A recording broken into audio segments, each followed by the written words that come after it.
tomorrow is your sworn enemy. When the dean was speaking here, he described him as a Mr. No Scandal. Indeed, that was him. How I wish if we can emulate that. I want to salute the late for offering the younger generation direction, knowledge, and we shall always acknowledge you for that. For God and my country, may your soul rest in peace. Thank you, Honorable Dr. Batua. Thank you, Honorable Speaker. Right Honorable Speaker, I represent a constituency that the late represented in the 5th and 6th Parliament. I lead the opposition on matters of health, and had I been making this statement in the 70s, I would be addressing a colleague the other side, because at the time, he was the Minister of Health and would be talking business outside the Parliament. But that will not be the case, because today he is gone. I've known him as a humble and very obedient politician. Is one of the figures that Busoga as a sub-region is indeed proud of. He associated with people who serve above self, the Rotarians.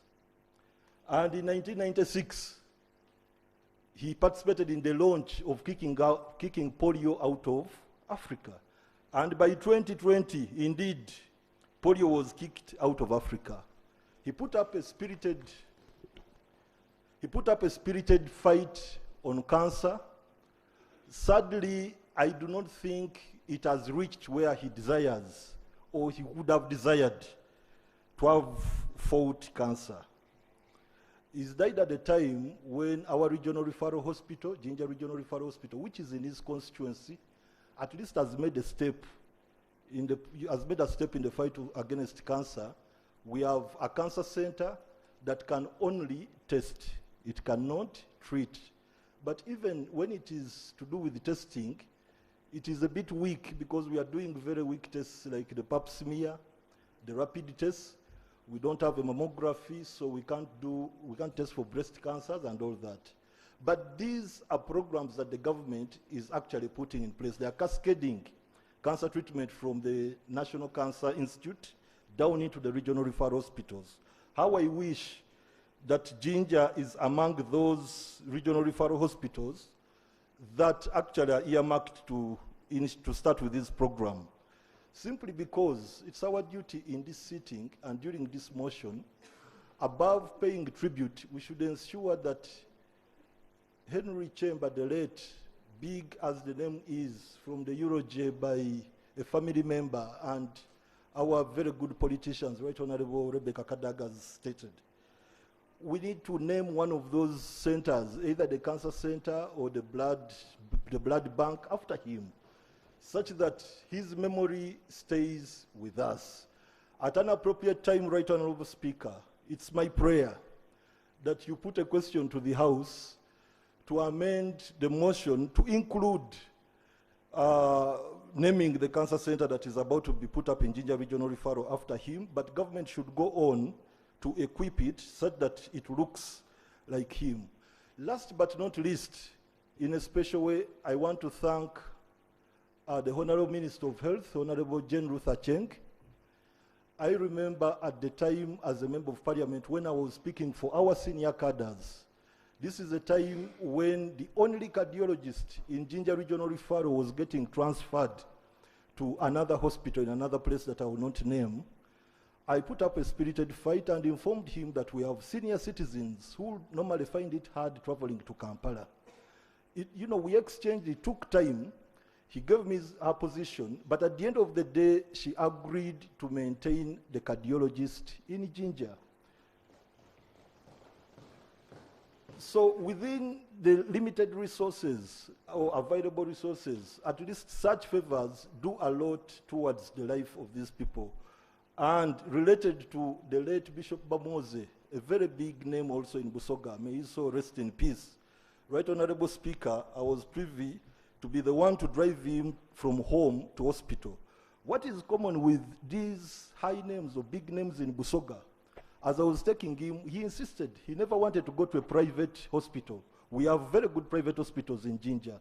He wanted to go to regional referral hospital. He said, take me where the common people receive treatment from. He was a big name with a big family and big people to take care of him, but he insisted on that. So as I end, it is my humble request that we are going into the budget process. Jinja Regional Referral Hospital, this time we've been assured that we are getting a blood bank because there are donors participating in it. We've even shown land. Kirudu Hospital team came and visited and assured us that they are getting us dialysis equipment. We showed them the place to house them. How I pray that this does not only end in paper, but it's implemented, and one of those centers will be named after him. This is more honorable than naming a road after him. Thank you, Right Honorable Speaker. I pray that the soul of the deceased rests in eternal peace. Thank you. Dr. Honorable Manji, Ruman MP, Jinja. Jinja City.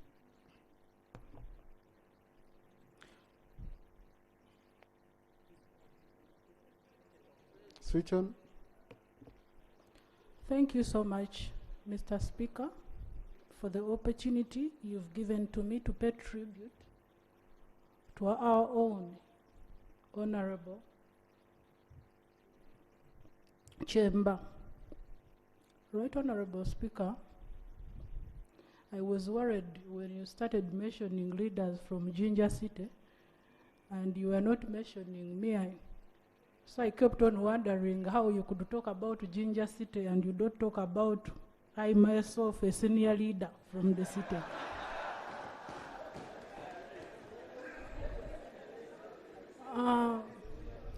Mr. Speaker, it is very unfortunate that we've lost a great leader who has served this country in different capacities with passion.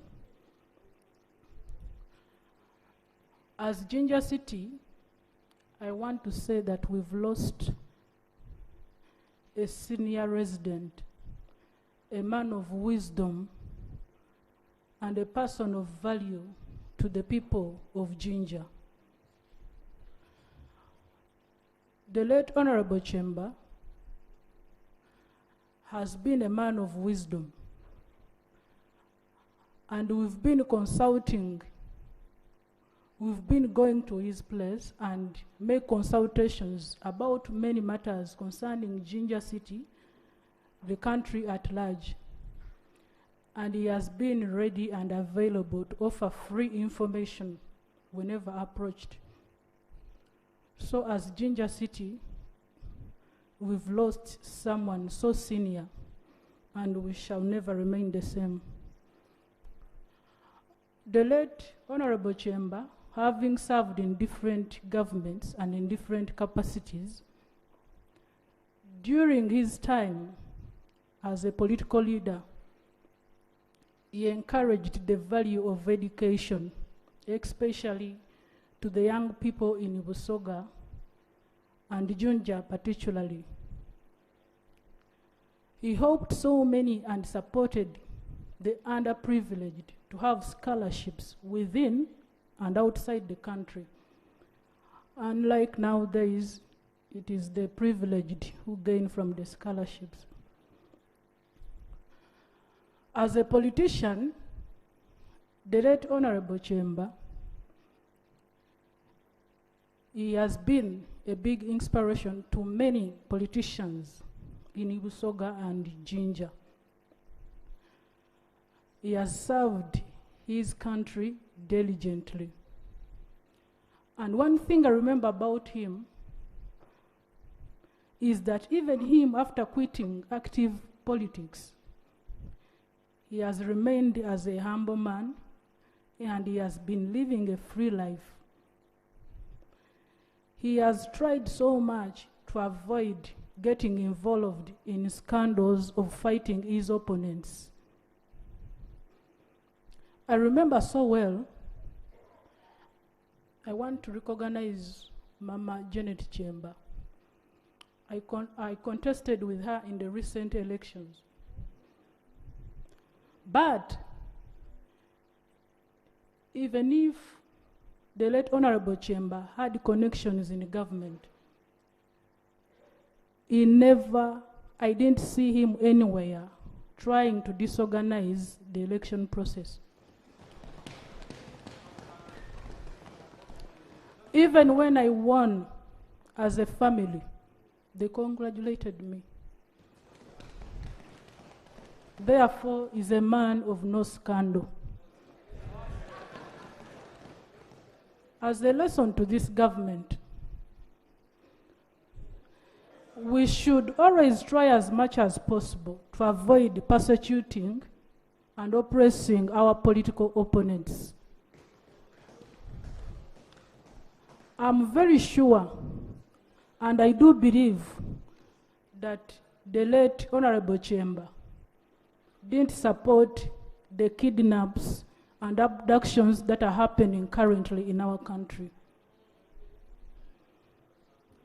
I do believe that when I believe in National Unity Platform and you believe in NRM, we should always disagree on principle. But it is very unfortunate that even nowadays, you ask opposition members of parliament to ask for permission to have prayers, you can imagine. Therefore, as a country, we need to emulate a lot from the late Honorable Kyemba. Right Honorable Speaker, I really want to thank government. I really want to thank government for offering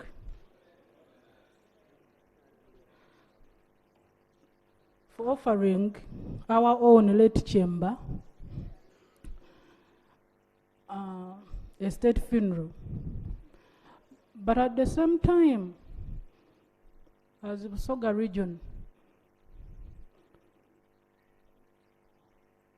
we should also take the opportunity that you think about Busoga as a region. It is very unfortunate that recently, as the president was in Busoga, Honorable, conclude, please. he stood and even wondered, and he said, I really wonder how people of Busoga live in this kind of poverty.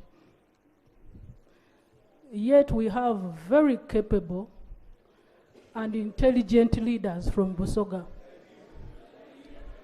Therefore, for this government,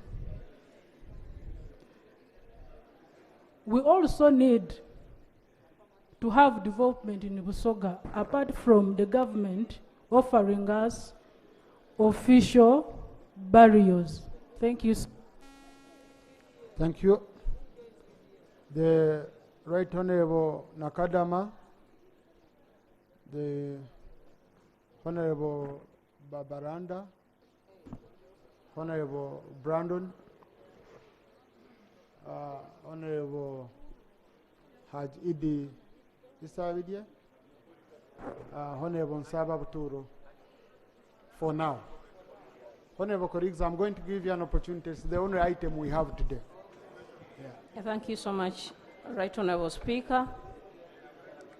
Right Honorable Speaker, I stand here to support the motion to pay tribute to the late Honorable Kyemba Kisajja Henry, who is a born of Bunya, which is the present Mayuge now. The late Kyemba and his family originated from Mayuge district. But because Honorable Kyemba has been a peace-loving person, there is a lot to say about him, but maybe I can mention one, that in that area of Mayuge, there is a very big chunk of land belonging to them, and parts of that land are occupied by squatters. But we've never had any scandal concerning that land and those who are occupying it. Honorable Kyemba practiced mature politics. In the around 1961 and 1962, Honorable Kyemba's brother, who was the elder brother called Honorable David Nabeta, stood with Honorable Shabani Nkutu, who is also my uncle, during the elections of Busoga Southeast parliamentary seat. But after contesting 2 consecutive times, Honorable Kyemba remained a close friend to the family of the late Shabani Nkutu. And even after the death of my uncle, Shabani Nkutu, the late Honorable Kyemba, whom we are mourning here today, remained in that family and continued supporting them in that situation they were in that time. I want to say that we should continue also practicing mature politics, and we should not bring in the common sense, like it was said by one of the leaders here, at certain times. Common sense should be coming in at all times. I thank you. May the soul of the late Honorable Kyemba rest in eternal peace. Thank you. Right Honorable colleagues in the VIP gallery this afternoon, we have Right Honorable Nantongo Ziwa, former Speaker of the East African Legislative Assembly. She's come to observe proceedings. Thank you. In the public gallery this afternoon, we have students and teachers of Proverbs Junior School, Samia Bugwenos, Busia District. They are represented by Honorable Murimba John and Honorable Auma Helen Wandera. They've come to observe proceedings of this house. Please join me in welcoming them. The Honorable Mary Babaranda, colleagues, I already picked you, so it should be in your order. Thank you, Right Honorable Speaker and honorable members. Right Honorable Speaker, I support the motion, and also I stand here to celebrate the life and achievements of a distinguished statesman, an opinion leader, an elder, a civil servant, a father, and a friend of many, Honorable Henry Kisajja Kyemba. Right Honorable Speaker and honorable members, Honorable Kyemba will always be remembered for his contribution to the liberation of Uganda from the murderous regime of President Idi Amin, where he served as Minister of Health. Right Honorable Speaker and honorable members, through his book, A State of Blood, he painted an accurate picture of the real crisis which Uganda was in and which needed nationalists to reverse the trend of going into total anarchy. Right Honorable Speaker and honorable members, besides Honorable Kyemba being a statesman, Mzee Kyemba was a revolutionary and a liberator who contributed greatly in the struggle for a free Uganda. Right Honorable Speaker and honorable members, unlike many elders who retire and become source of conflict and intrigue in society, Honorable Kyemba was a man of peace and of good counsel. I thank His Excellency the President of the Republic of Uganda, retired General Yoweri Kaguta Museveni, for granting him an official burial for his contribution and a rich legacy of a great son of Uganda. And also, I want to thank the National Organizing Committee for steering this function. I wish to extend my sincere condolences to Mama Janet, the widow, Mama Janet Kyemba, the bereaved family, the people of Busoga, and Ugandans at large. Right Honorable Speaker, the Bible says in Revelation chapter 14, verse 13, "Blessed are the dead who die in the Lord, henceforth, that they may rest from the burdens or the laborers, and their works do follow them." May the good soul of Honorable Henry Kyemba rest in eternal peace. I thank you. Honorable Brandon, then Honorable Nsababuturo. Thank you, Right Honorable Speaker. On the 19th day of October, the whole country got dark. A lot has been spoken about this great man, that even when he served, when most of these young parliamentarians were not born. There are certain things that sometimes may not be very easy to speak about someone. Some people die and the rest take a very strong breath. In my traditional language, they will say, at least he's gone. That mouth is gone. But I believe the mouth and the spirit of the Honorable Kyemba will always stay and light. He was a great man. I'll only speak in one aspect because the rest of the political, I have nothing much, Right Honorable Speaker, that I can talk about Honorable Kyemba in line of politics. I never served with him.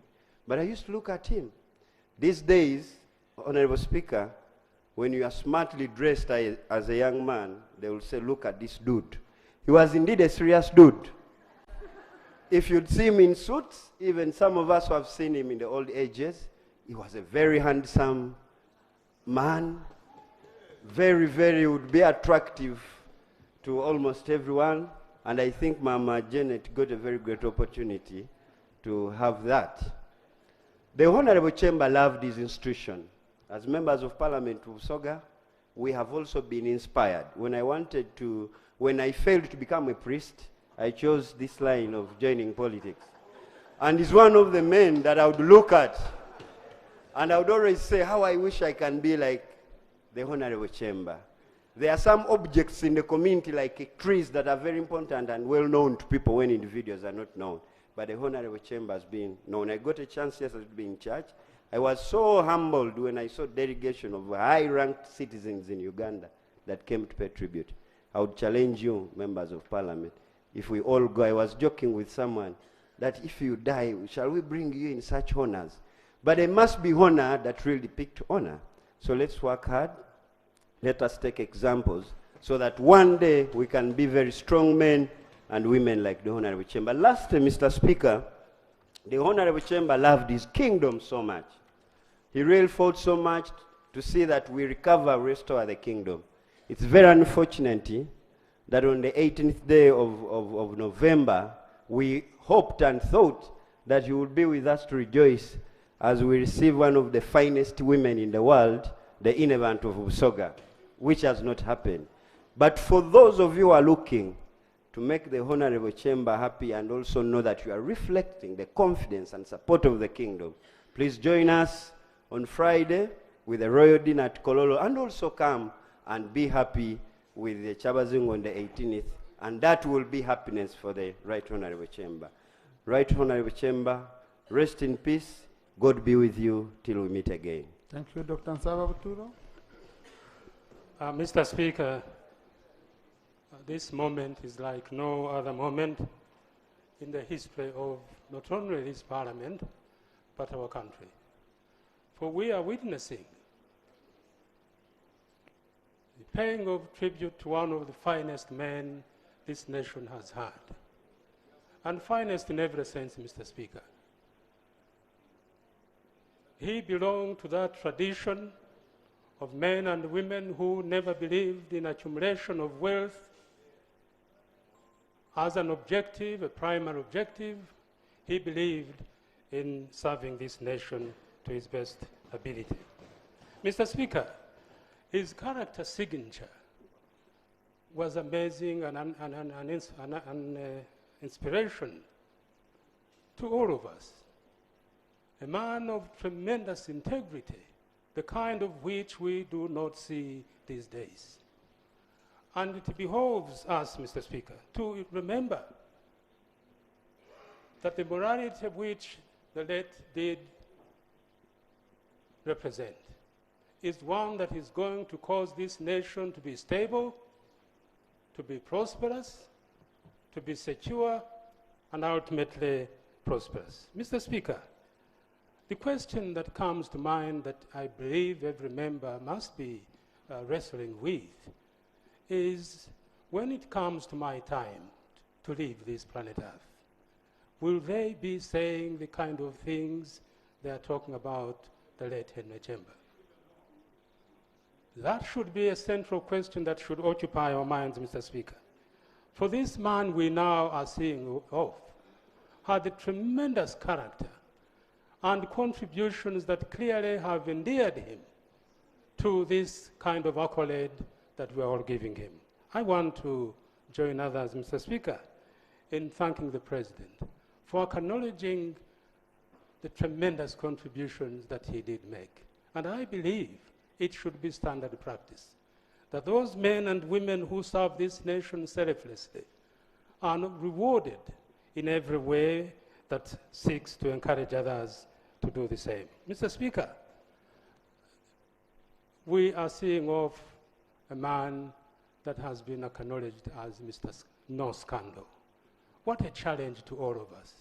That those who have conscience must acknowledge that that is the kind of tribute that all of us should be working for. It's not something that comes by just like that. You have to work for it. And if I dare say, Mr. Speaker, finally, the challenge our country is facing now is one that increasingly is indicating a shortage of men and women of integrity. That invites this nation to a situation of instability if we're not careful, a situation of insecurity if we're not careful, and ultimately more underdevelopment. Our brother represented the ideal, and the ideal that we should all be aspiring to. Finally, Mr. Speaker, I want to say that we commiserate with Mr. Kyemba and family, and I want also to say, Mr. Speaker, that it is our primary duty to serve this nation to our best ability. Henry Kisajja did, we too can do it. I beg to move. Thank you. Now, honorable colleagues, before I invite Honorable Haj Idi, I want first pick on a few seniors who were with him in CA. I think it's very important for us to bring on board. So Honorable Cecilia Gwar, Honorable Mushemeza, Honorable Naomi Kabasharira. Yes, Honorable Mushemeza was in CA. Honorable Naomi Kabasharira. No, this group wasn't in CA. Please, I'm looking for those who are in CA. You're hearing the qualification for speaking. Even Honorable Mao is not standing up. Okay? So if you were Felix Honorable Kotogong, you were, then I will allow Honorable Kotogong, Honorable Ekanya, Honorable Katuntu, Honorable Nandara, Honorable Baba, Honorable Bajire, and Honorable Rumumba. And then I come here. Yes. So please, let's do quick and Honorable Cecilia Gwar.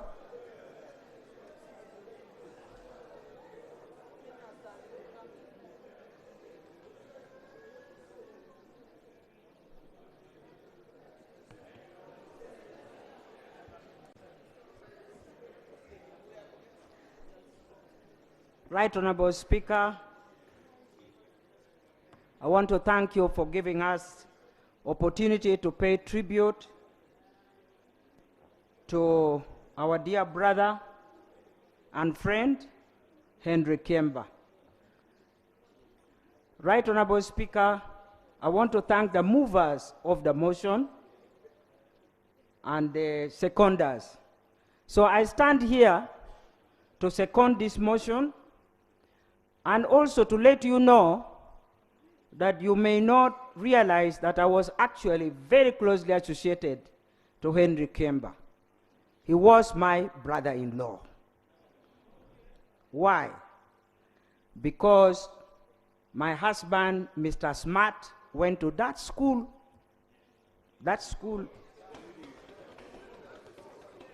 went to that school, and that's why the first deputy prime minister has always had an eye on me because I'm the sister-in-law, and I always made sure that she does not report me wrongly to the brother.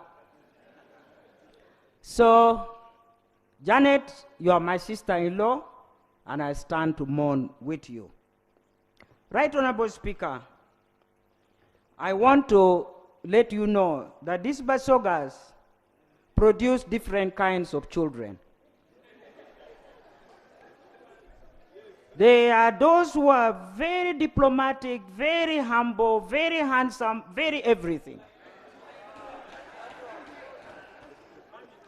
And there are those who are very cantankerous, very proud, very...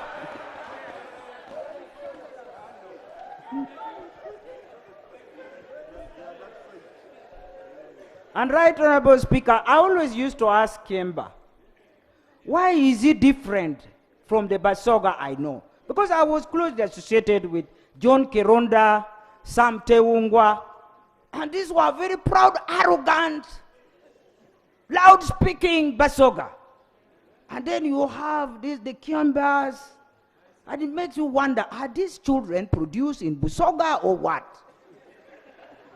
That has been my mystery, and I'm still battling with it. But I thank God, because my husband went to that great school, so I have a very diplomatic husband, very good-looking man. That's why he's called Mr. Smart.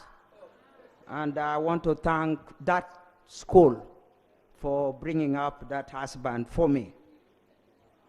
Right Honorable Speaker, I must say that in the Constituent Assembly, where we associated closely with Henry, we found it difficult to associate with people who are members of the movement.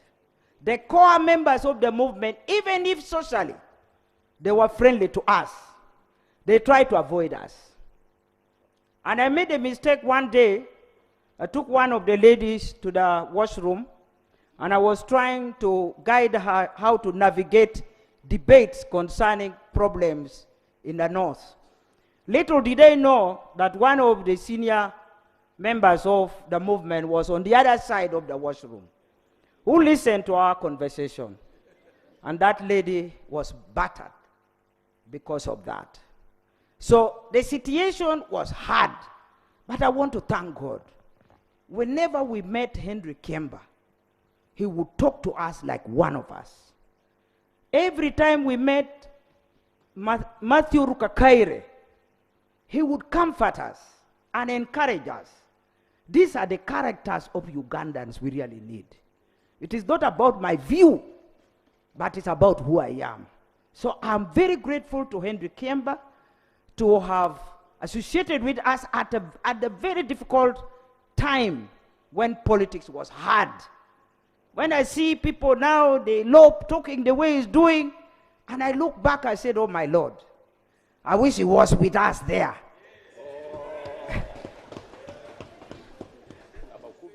And so I'm glad that at least I'm thanking my brother, because he would look for Ben Watcher, he would look for Dr. Kulepak, he would look for me, he would joke with us, he would openly be proud to be seen talking to us. But the rest of the people avoided us. For bad or good reasons, I don't know. So I want to thank him for that. Right Honorable Speaker, I would also want to say that while I'm thanking the President for giving Henry Kisajja a befitting send-off, we should not forget our history. And even we who are gathered here, we should pick up something from history. Many of us who come from the north or who closely associated with Obote, we could have hated Kyemba. And in fact, many people talked many things about Kyemba. Some people thought maybe he knew about the coup, because the moment the coup took place, he flew back and left the boss. But I want to say, Henry Kyemba, by virtue of taking up a job with Idi Amin, saved many lives. And I want to give you my personal testimony. Henry Kyemba, as PPS to Idi Amin, the day that my husband was picked up because he was the head of the youth in the Ministry of Culture and Community Development, he was accused of recruiting the youth to overthrow Idi Amin's government. And in my desperate situation, that time when you were picked up and put in the boot, you are finished. My husband was picked from home, and we knew that was the end of him. But God gave me courage that night. I picked up a phone, called Henry Kyemba in State House. And Henry Kyemba received my call. And I told him, your brother, Mr. Smart, has been taken and I'm sure he's killed. By who, I don't know. And Henry Kyemba allowed me to talk to the president direct, Idi Amin. And I told Idi Amin, you have taken my husband and you have killed him. So Idi Amin said, how? When? I said, I gave him the time by 5:15. He was picked from home by car number this and that. He has been taken and killed.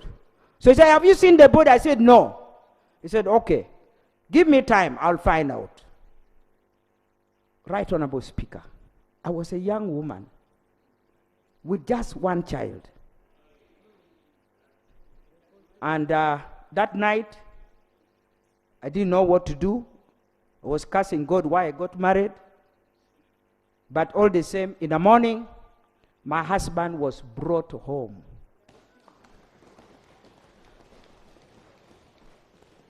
Henry, I thank you. You left before your brother, but I thank you for keeping Lamech alive. And on that night, Lamech was already taken to Singapore cell. Whenever you were taken to Singapore cell, that very night you are taken for slaughter. And Mr. Lamech qualified for Singapore cell. So when he was traced in the morning and brought home, he was from Singapore cell. So that's the more reason why, Right Honorable Speaker, I thank you for giving me an opportunity to thank my brother. Although I said it many times when he was alive, but it's good I'm sharing it with you now because some of you may not even know. Because of that, I was appointed ambassador to serve in Germany and I think Vatican. And I had nowhere to go. I talked to Jack Duonga, who was the PS. Jack Duonga said, Cecilia, pray first. Then I talked to Henry Kyemba. Henry Kyemba said, let your conscience talk to you. That statement was enough to caution me not to take up the job. So, Speaker, I did not take up that job. Instead, Bernadette Law was appointed because I declined to take up the job. So Henry Kyemba, by taking up a job with Idi Amin, let us not condemn him, because by being there, he saved many lives. I think let me speak for him, because he cannot speak for himself now. I want to thank the President, Museveni, for giving us opportunity to pay tribute to Henry Kyemba. It would have been unfair if this man went quietly. He has left us something. But can he extend that also to people like Agrawori? Can he really extend that also to Agrawori? Supposing tomorrow You hear that your brother, whom you like so much, your mentor, Ben Watcher is gone. Then we say, oh, let's contribute something. And, such people who have contributed so much, we can't just let them go quietly as if they are thieves. We have been told, Mr. No Scandal. Such characters who are Mr. No Scandal, and I'm sure Miss No Scandal, are very many with us. So when they go, even Speaker, even if you give us just 1 hour to say something, let's say something, so that we record as Parliament the good things they have left with us. Finally, I want to say that can the government try to utilize the wealth of knowledge and experience such characters have? When we have political turbulence like we have now, and you sit people down like Matthew Rukakaires and people like the Henry Kisajja when he was still alive, and they sit down and talk about Uganda, they would give you good, pure advice. Many people, if you seek their opinion now, they're just protecting their jobs. They can't tell you the truth.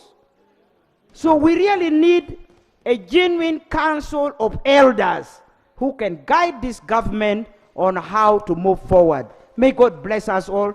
My sister Janet, we stand with you, and I will tell Mr. Smart, your brother-in-law, that I have seen you personally. May God bless you all. Thank you, Honorable Sosirogwa. Thank you, Honorable Mshemeza.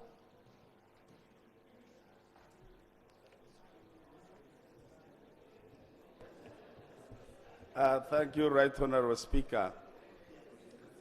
I knew the late Honorable Kyemba when I was still in school. But we interacted more during the Constituent Assembly. And at that time, the activities were at Conference Center, Serena. As I interacted with Henry Kyemba, I realized he had special skills. He was a man of experience. He was a man of skill and a man of competence. And I should add, he was a man of determination. Honorable members, you know, where there is a determination, failure cannot dismantle the flag of success. That was Henry Kyemba.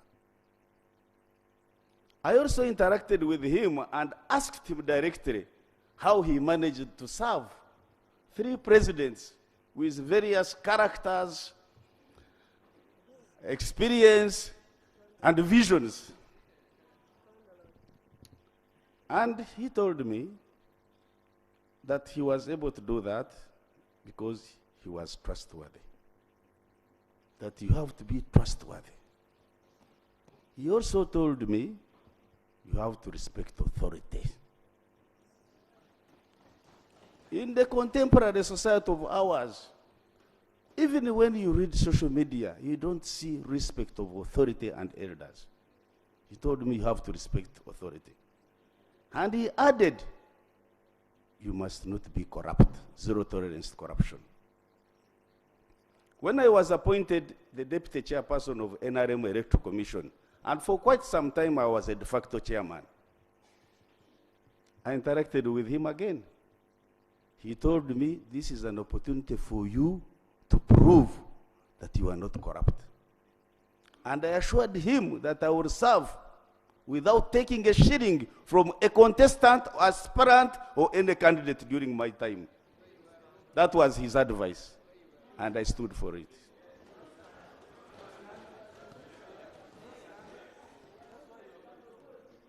And that was in my office at Chandodo Plot 10. As he walked out, Honorable Nadur entered.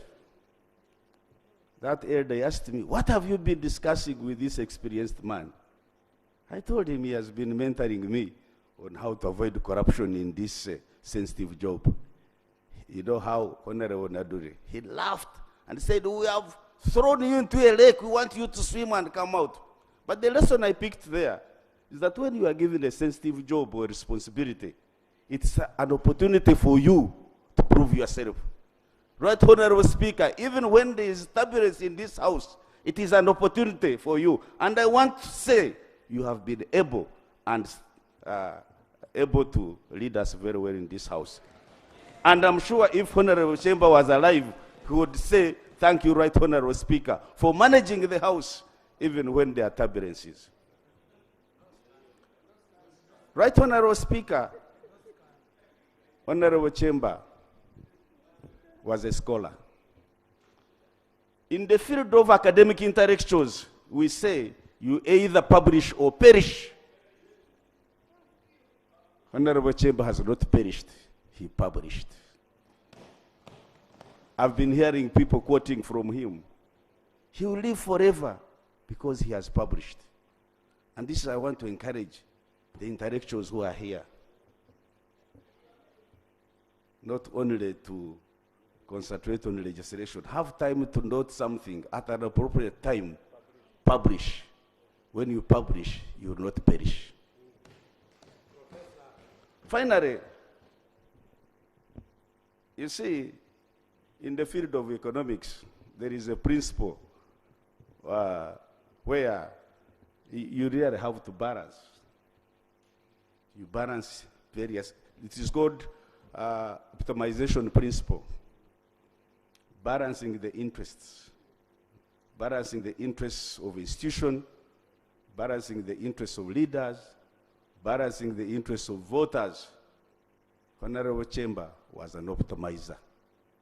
So, Right Honorable Speaker, I want to thank our government. And I also want to agree with Honorable Sirio Gwar that there are many more citizens we need to recognize. We should not wait to recognize them when they are dead. And a medal alone is not enough. Actually, some of the people who have received medals, they ask us, what is accompanying the medal? Yeah, we need to look beyond the medals and thank our elders.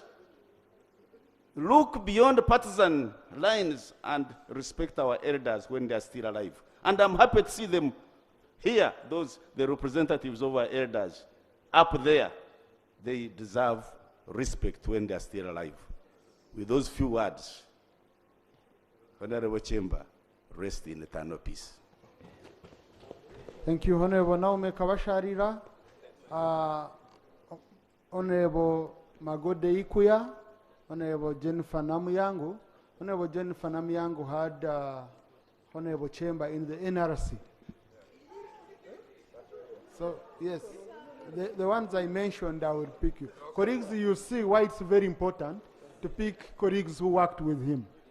So they help us, Honorable Baba and team, they help us to bring us on board. So I'll be trying to do a mix. I pick on those elders and then Honorable Kabasharira. Thank you so much, Mr. Speaker, for giving me this opportunity to talk about this great man of Uganda, Honorable Kyemba. Honorable Speaker, I got a rare chance. I call it rare because there are few here who got it, to work closely with Honorable Kyemba and to put the record clear. I came to this parliament in the 5th parliament, that is National Resistance Council. Yes. It's not CA. I always see it is Honorable Mama Butsia who says that I am the youngest. When I also came to this parliament, Honorable Speaker was also young by that time, just from school.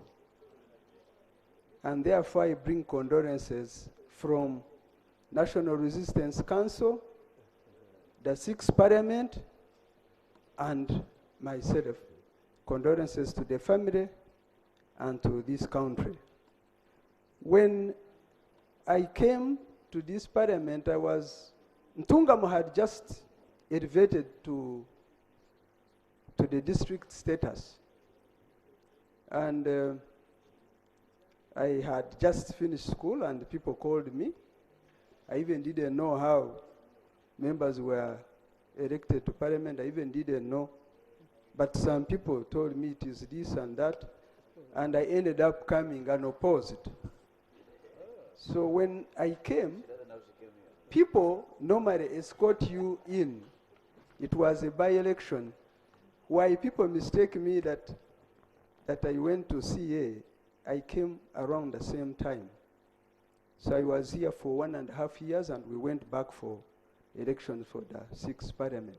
So when I was brought in, it was a by-election. Honorable Kyemba by then was a minister. But despite being a minister and me being young, and I had never seen him, I did not know him, he was among the few people who walked me in to the speaker. That's why I say that I got an honor, and I feel happy that I can now testify about his goodness. Honorable Speaker, that experience tells me a lot about what I see around. I traveled with Honorable Kyemba to the Commonwealth Parliamentary Association meeting conference. He was a diplomat. He was a man of etiquette, good etiquette. And honorable members, especially the men, you need to emulate a gentleman. When a woman is somewhere, you move in a bus or where, you don't sit before a woman sits. You need to be gentlemen, diplomats. And for decades, you could see he was actually a very neat man, very neat and very smart. Very neat and very smart. And you could even read it on him when you sit with him on table. Honorable Speaker, I don't want people to mistake me, but some people don't have etiquette when you sit on the table to eat. We need to emulate this kind of gentleman. He was a gentleman, he was a diplomat, he was neat and a great man and very clever. A Rotarian. For me to know about Rotary, it was Honorable Kyemba. He was a very good Rotarian. He lived Rotarian. He moved Rotarian. He ate Rotarian. Every time you'd move, you would find him with these neat badges. He was so decorated. And I would times ask, why don't you give me one? He said, you join a Rotary. He actually encouraged me to join Rotary, although I never joined. Probably in his remembrance, I should join a Rotary. Yes. And Honorable Speaker, I benefited from his being a Rotarian. He had gotten some items, I think donated, and it was supposed to be for a certain given area, I think in Busoga. But because he used to take me as his child here in Parliament, so I convinced him, and I want to tell you that he gave me books, very good books, which they had donated, and I took them to Ntungamo, because by then I was representing Ntungamo district. I therefore really, we shall miss him, but he has lived a good life. As Honorable John said, no scandal. I don't know him as a scandalous person. When we just came, we formed a young parliamentary group, and the qualification would be either you are the first, it is your first time to be in parliament, or you are a young person. He wasn't, because he had been in parliament before, but because he used to associate with young ones. Honorable Kyemba used to move with us, used to advise us, and Honorable Mao is there to testify. That was in the 6th parliament. I therefore wish him a good rest, and may his soul rest in eternal peace. Thank you so much. Mzee Ikuya.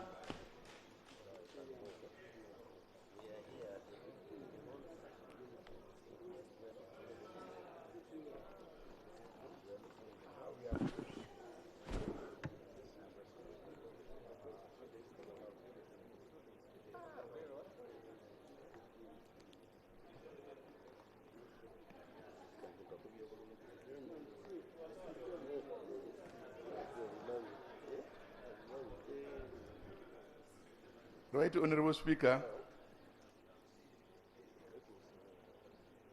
I've managed to come here today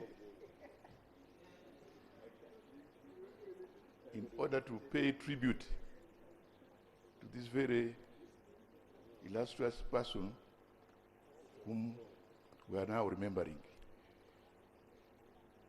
Normally I have difficulties even of walking, but I had to trudge in just to say, to have these few words.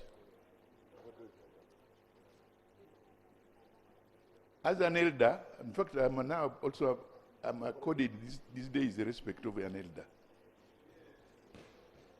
Because it happens that only some years back, I still thought I was active and strong. But over recently is when I realized that I was going down. In my village, you say, you do not know when you grow old until you begin seeing your daughter smiling at some people. This is when you begin knowing that you must change.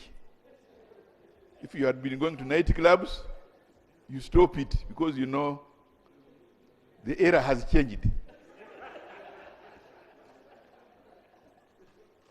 So today, at first I did not know that these are the norms. But when I first joined politics, I joined politics as a young person. Not in the same style as the honorable members of parliament who are probably seated here in front of me. With them, they joined politics, and some of them became honorable immediately. But mine, I took a long time even to peep in here. But even here, I just peep in as a, I don't know whether I'm called honorable or what, but I just peep in because I happen to be ex officio. But I've never really acquired the name honorable. But now that I've been sworn in, which you did, I just want to give a personal statement of this, to the tribute of this late, in the sense that I did not personally associate with him in terms of having a personal testimony for me to offer to you today. But I did see him from the horizon of my time. Because I saw him rising there until he reached a level where I could not fail to recognize him. And it's that which I wanted to just take a few minutes to enable the honorable members of parliament also to take it as my personal testimony. I joined politics not in terms of looking for positions or places in the government, but in terms of trying to articulate some social affairs which were concerning our communities. And the process of that, we began associating. And that's how we joined in UPC at the time. And I was a member of the Dallas Conference in UPC in 1964, I think it was 64, in Gulu, where we walked out. We walked out after we saw some of the things which require a lot of stories to be told. We walked out. I don't know whether we walked out like you also did. I'm told some of you are also walking out. But our walking out was principled. It was very clear that we had to walk out because we did not support certain ways of doing certain things. By then, therefore, this took me, as a young person, on a new trajectory, where I met other colleagues with whom we were sharing same ideas. Therefore, we did not at that time have knowledge of people who were seen to be big. The Prime Minister, the ministers, the honorable members of parliament. By then, Henry Kisajja was in the government, a top-placed civil servant. Certainly, we did not even know them personally. We had to keep a long distance away from them. But in the process of our trying to do certain things is when we discovered him during Amin's time. During Amin's time, when a lot of dirty things went on, atrocities, and therefore, he did one remarkable thing which really brought us into a lively debate and discussions about Idi Amin, although we knew much more than that. That was his book, which you are now calling The State of Blood. Now, The State of Blood was not just telling of history. It was actually telling a conscience. Only a few people at that time could have the conscience to tell the truth as it should be done. I don't know about now, but by then, whoever had some conscience was either killed or had to be very low. You had to be as low as an envelope. And that is what we were doing. With us, we were as low as an envelope. Although we would be traveling from here to Dar es Salaam, meeting up a few other people, but connecting certain ideas with the rest of the other country. In the process, his book. Honorable, conclude, please. Just switch on and conclude. I was taken up now by telling stories. And maybe it's also maiden speech, Mr. Speech.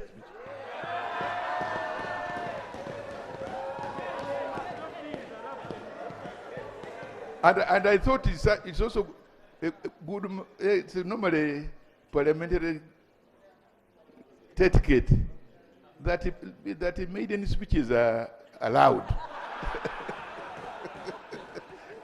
But anyway, because today is not the day for maiden speeches, I want only to say that the fallen person whom we are having here has left a great mark, in the sense that, one,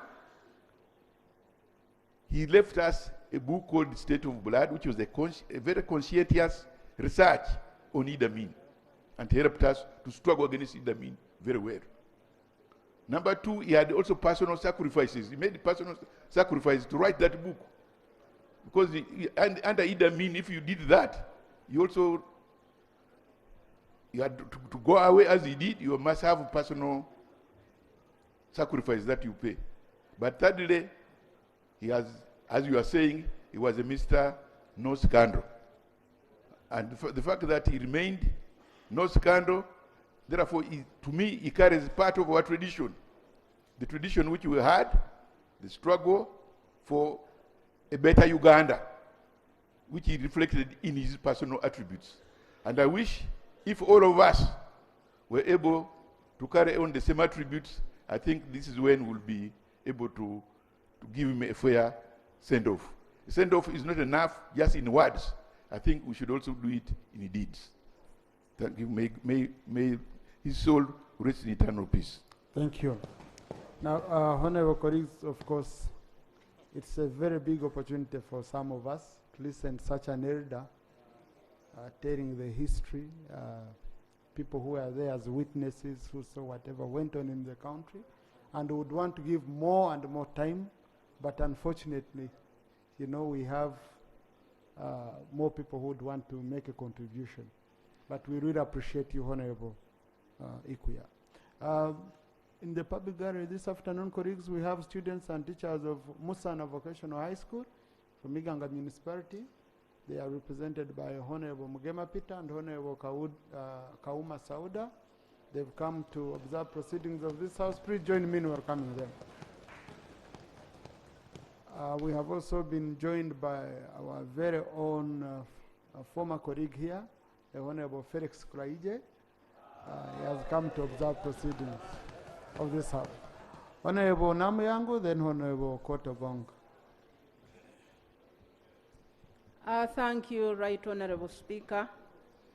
Right Honorable Speaker, I stand to join colleagues to pay tribute to a gentleman, a son of Africa, who lived a very, very focused and purposeful life.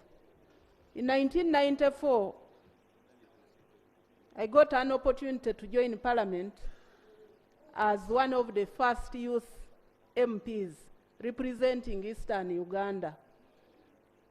And the 5 youth MPs, 4 were girls. Dr. Chambade, Honorable Bintu, Namuyangu, and Honorable Nampera. And only one, Honorable Tiv Mark, was a boy. And of course, we were joining people who were mature, rich, educated, and we had to look for people to look up to. So we saw a gentleman, well-dressed, ever smart. He spoke less, but he was a diplomat. He mentored us, he nurtured us, and guided us. And therefore, we had to make a contribution to the country. I want to salute him. He was a minister for Uganda, because when we came in, he was Minister of State for Presidency, and he served everybody equally. He was a peacemaker. He served his country diligently with humility, and many of us learned a lot from him. And that's why up to now, we still serve this country. Right Honorable, I thank you for the opportunity, but I also want to salute General Museveni and his comrades who ushered in peace. We are hearing stories of people who are still looking for the remains of their own. But here we are. Mama, Mrs. Kyemba, and your children, the family, you have an opportunity to bury Kyemba. We want to salute you, Honorable Kyemba, for the contribution you made to this country. May the good Lord reward you and sustain your family. I thank you, Right Honorable. Thank you, Honorable Namuyangu. I'll have Honorable Okotogong, Honorable Katuntu, Honorable Nandama Fabi, Honorable Baba, Honorable Rumumba, Honorable Isabel Idi, Honorable Mbayo, Honorable Bajire, Honorable Asamu. Mr. Speaker and honorable members of Parliament, I stand here to pay tribute to a gallant son, a great leader, a patriot, and a true Ugandan. I first met the late when I joined Parliament in 1996 as a young person. We had just left Makerere University with my colleague, Honorable Mao Norbert, and we joined Parliament to make a contribution to this country.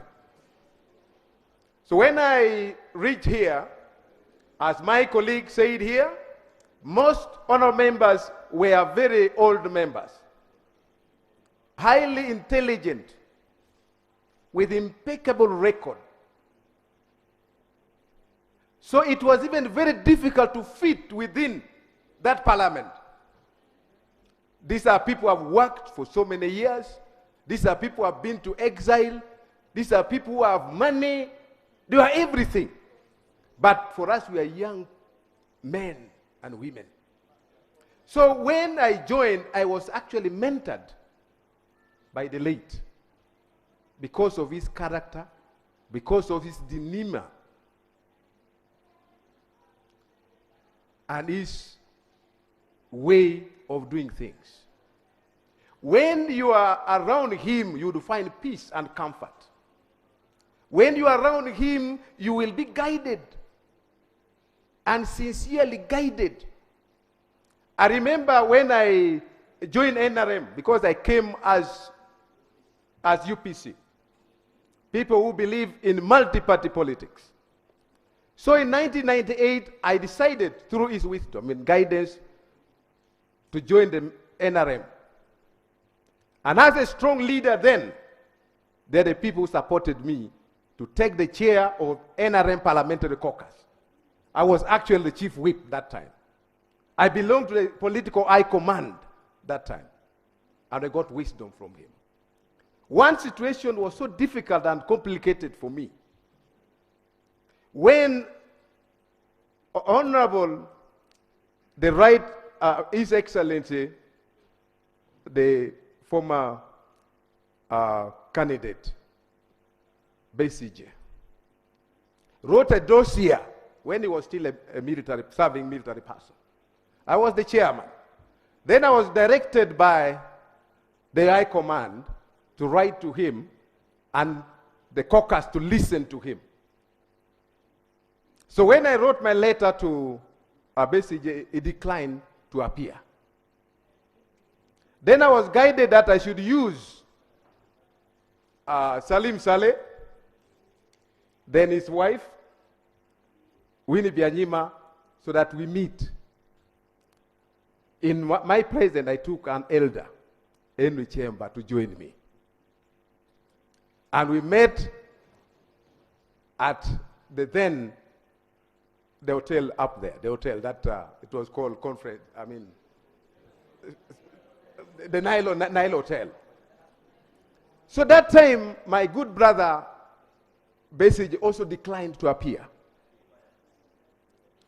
So we are at a very complicated moment. Before we could move, our brother declared his position as a presidential candidate. So we were at the Hard Rock. But we got good guidance from Honorable Henry Kisajja because of his controlled temperament,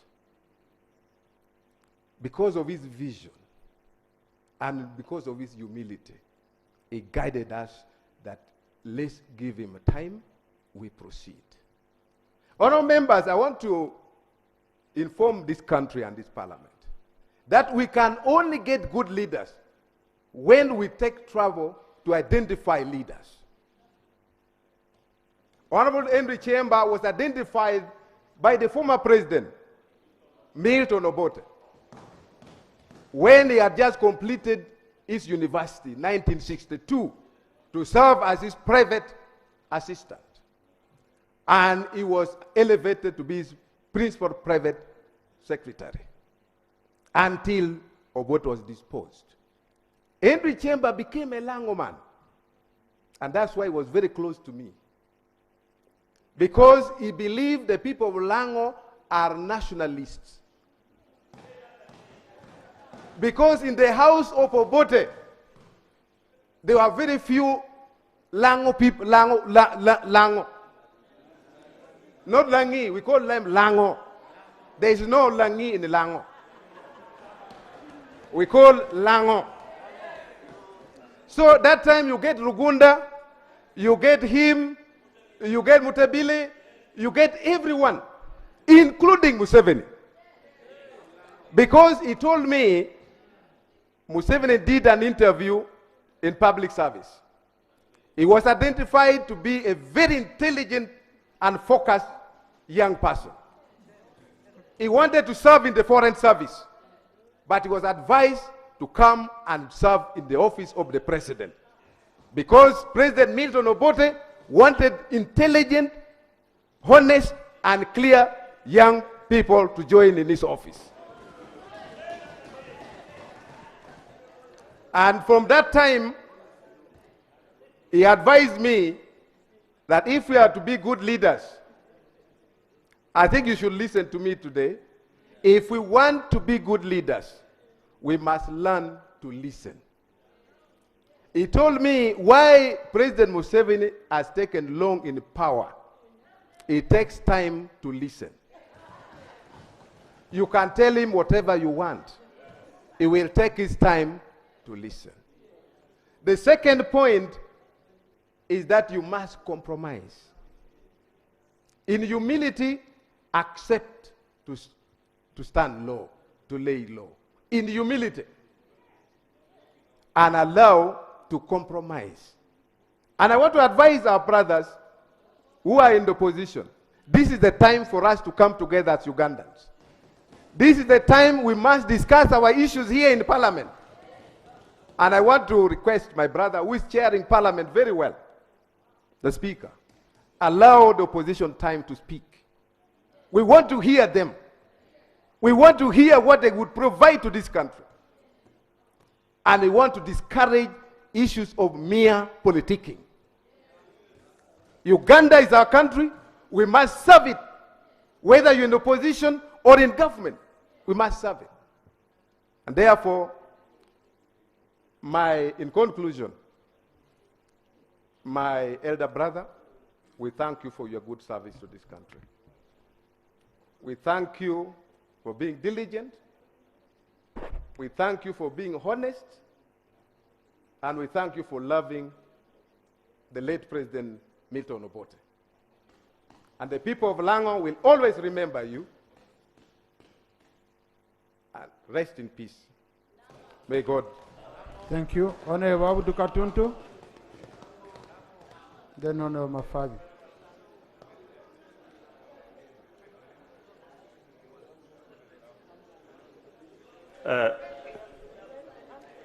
Thank you very much, Right Honorable Speaker, for having given me this opportunity to pay tribute to Mzee Honorable Henry Kyemba. Right Honorable Speaker, it has been very long since I watched a debate in this House like today.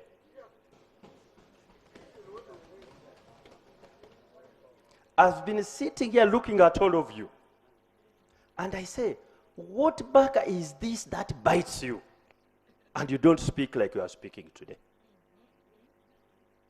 That anybody outside there watching us is looking at us with pride that those are members of Parliament. Speaking about national issues, you are all speaking with one voice as leaders of this country. What goes wrong? Anyway, let me speak about Mzee Kyemba. Right Honourable Speaker, from my region, we donated one of our finest lying there with impeccable integrity. Honorable Zijan is baptizing him Mr. No Scandal. And today, that is going to be a vocabulary, I'm sure. Even on social media and papers, you'll hear Mr. Scandal, Mr. No Scandal. When somebody dies, colleagues, when we are speaking, it's not about him, it is about us whom he has left behind. What lessons do we pick out of his life? This politics of extremism. By the way, when Right Honourable Speaker, let me tell you a story. I sit in this particular seat because in the 7th Parliament, one person inspired me to sit here. And is the husband of that lady seated there, Tezira Wacha. That one. This was Honorable Ben Wacha's seat. And that's why you occupy it. The shoes are too big, but I'm trying. Just look at all of us and say, 20 years today, what would they be speaking about me in Parliament? Let me speak about Kyemba, not others. He did serve the Obote regime. My late father was honored to have served with him in the same office, President's office. They had a difference of opinion which they never resolved actually. because my father didn't agree with him. And I don't want to be cantankerous according to the Honorable Cecilia Ogwal. Those who come from Busoga, others are very cantankerous. And I don't know where she characterizes me, whether I'm one of the others or like Henry Kisajja, but that I leave that to her judgment. The regime he served subsequent to the Obote regime was the Idi Amin regime. All of us know it is the most problematic regime ever in the history of this country. How do you serve a problematic regime and live without a scandal? How? And it is a lesson to us who serve regimes. Don't associate yourself with the mistakes of the regime. That is why Henry Kisajja today, the testimony is, even when he was serving Amin's regime, he was saving lives like that one of Smart Ogwal. That is what is remembered. I see some of you trying to hide. They say, no, it's wrong to hide the wrong. It's wrong. Please don't, for heaven's sake. What they'll be speaking about you is exactly that. If there's something going wrong in a country, we are all cooked as Ugandans. It takes sober voices, like the one of Honorable Kyemba, to tell Amin, please, there is this, why can't you sort it out? And the soul is saved. Regimes commit mistakes every other day. But sober people in those regimes help sometimes. Sometimes they're overwhelmed, and there's nothing you can do about it. But if you are serving a regime and it's committing a mistake, and you have a voice, please say this is wrong. You may say it internally. You don't have to go in the newspapers or social media. But we expect you, when you have an opportunity, to point it out. How do you, for heaven's sake, somebody saying one person has been kidnapped, and you come to the house and say, no, it hasn't happened. What's the difference between you and that one who served Amin and committed the crime? Colleagues, Honorable Kyemba was a great statesman. Why? Whereas Fasoga can own him naturally because he came from our place. By the way, his first primary school, Right Honorable Kadaga, was in Busesa Primary School in Bugweri. The foundation of education is Bugweri. And indeed, many of big Basoga personalities, it is Bugweri founded, including Right Honorable Rebecca Kadaga. She's our daughter from Bugweri. We donated her, isn't that so? Including Right Honorable Nakadam. She's from Bugweri. Donated you in Mayuge. Yes, I am. Ask her. She's from Bugoya. And you can go on whether I talk about one Mechibedi, Ruuliza Kirunda, Chirunda Chiveinda, mention it. And yours, the truth, of course. So, for us, at that time, that school, Busesa Primary School, produced some of the best. And we are really happy that we donated that Henry Kisajja to this country. The testimony of Naneba Soga, because, Right Honorable Speaker, 60% of the people who have spoken today are Naneba Soga. So it ceases even to be a tribal issue.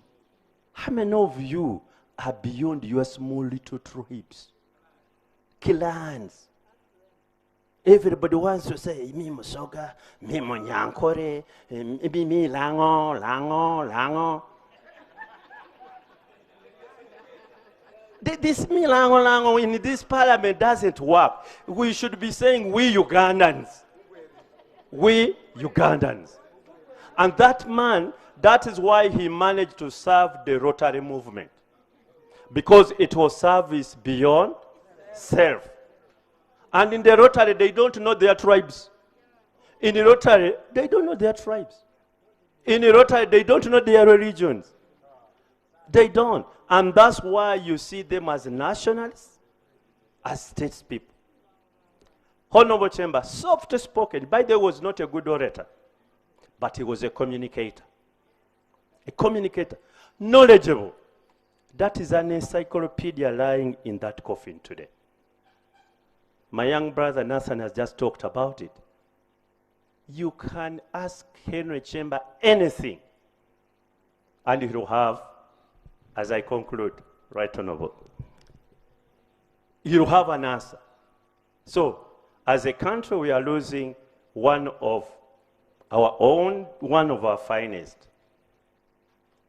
Honorable Kyemba, travel well. Rest in peace. Thank you, Honorable Nandara. Thank you very much, Mr. Speaker. Mr. Speaker, I stand here, I come from the only school in this country called the Busoga College, Mwiri, whereby on 30th September, we had a homecoming for old boys, and that's a meeting where all old boys go to the school. And in the announcement, they said, Honorable Henry Kyemba is not going to be present today, is not well. Because every day, every time we have been in Mwiri, he's present. And the reason why he comes to Mwiri was to talk to old boys that you need to be a Mwirian, because Mwiri produces leaders. And I want to tell you, Mwiri produces what? Leaders. It produces presidents, it produces prime ministers, it produces leaders of opposition, it produces ministers, it produces PSS. Honorable Speaker, you missed to have been in Mwiri because you would have been beyond this. Mr. Speaker, I want to thank you so much for having supported this, to have Honorable Kyemba to be here. Mr. Speaker, of course, there's somebody saying who are the president, the ministers. I will elaborate them later, but I'll tell you those. Mr. Speaker, a leader like Honorable Kyemba is here of rare species. If you read his biography, when he came back during the National Resistance Council, he became a councillor. He became a what? Some of you members of parliament here, when you're walking, you're even advertising on the road, I am a member of parliament. I'm honorable so and so. But what are you doing which makes you honorable? I want to tell you, some of you need to copy people like Henry Kyemba. In fact, you need to come to Mwiri to study and know how leaders should behave. My mother talked about that who are Mwiri boys. Mwiri boys, you just see them on the face and how they talk. Mwiri boys are bright. Mwiri boys are intelligent. Mwiri boys have integrity. Mwiri boys are willing to help. Mwiri boys have everything you need from a human being. Mommy, when we saved your husband, that was Mwiri saving. Because Mwiri's motto says, Kurakatonda negwanga lyafe, for God and our country. Then from there, when Prime Minister, who became a president of Uganda, Dr. Milton Obote, who was in Mwiri, he instead now came and copied our motto and changed from ours to my country. In fact, Mwiri should sue the government of Uganda for having taken their motto without paying them. Now, why am I bringing that? Mr. Speaker, you can see such schools bring people. Where are they now? Where are they now? Those schools, you have heard my mother, Sisi Ogwaro, saying, Mr. Smart came from Lango in the village. Nandala came from Obusamaga in the village. And they went to Mwiri, one of the top schools. Now, those top schools are no more. You have now created private schools, which take children of those who have some little money. And you're not educating now leaders. You are educating people to pass exams, just businessmen, thieves, Njaga people, mention it. That's why when you go in the offices, they even don't know how to write in English. they cannot even pronounce their names. So the death of Henry Kisajja should open the government of Uganda that it's time to go back and review the education system in Uganda, starting with those original schools, which would pick bright children from village schools. Because even if you're in a village in Arua, when you are very bright, you would pass and go to Kisubi, go to Teso College. But where are they now? They are now on zero grazing. And that's why you are coming up here that we should teach people patriotism. Because they don't know in Mugisu, if you're in Arua, they only know themselves because of zero what? Grazing. Mr. Speaker, in Mwiri, when you go there, you will get a notes board showing you prominent people who have passed through the school. And first of all, they say, those who passed well, those who were head boys, head of schools, of course, those when you pass very well in that school, you become head of school, prefects, and mention. Mr. Speaker, when you go there, of course, you'll see our names there. Yes, I can confirm you're one of them. Mr. Speaker, I can confirm Henry Kisajja is well known, and when he was coming to school, he would talk to the boys about how to behave. Recently, I think one of the meeting where we had many of them, we had Honorable Abdu Katundu, you missed this one. We had late Chive Jinja. We had Professor, who was the Vice Chancellor in Makere, Professor Chiria. We had our brother Ruakana Rugunda. My dear Ruakana Rugunda is our product. So when they came on that day, unfortunately, of course, eventually COVID came. But we sang, and they said, I wish Uganda could bring their people to learn what people in Mwiri learn. And I want to ask those in the government that when you're in those offices, please remember that you will leave it one day. But when you leave it, what have you left there? Mr. Speaker, I want to conclude on this one. My grandfather, when they had overthrown Obote, or rather, Amin, there was a man who was being hidden in one of the bedrooms. So I would go there, I would run away. Asked my grandfather, why is this man here? He said, keep quiet.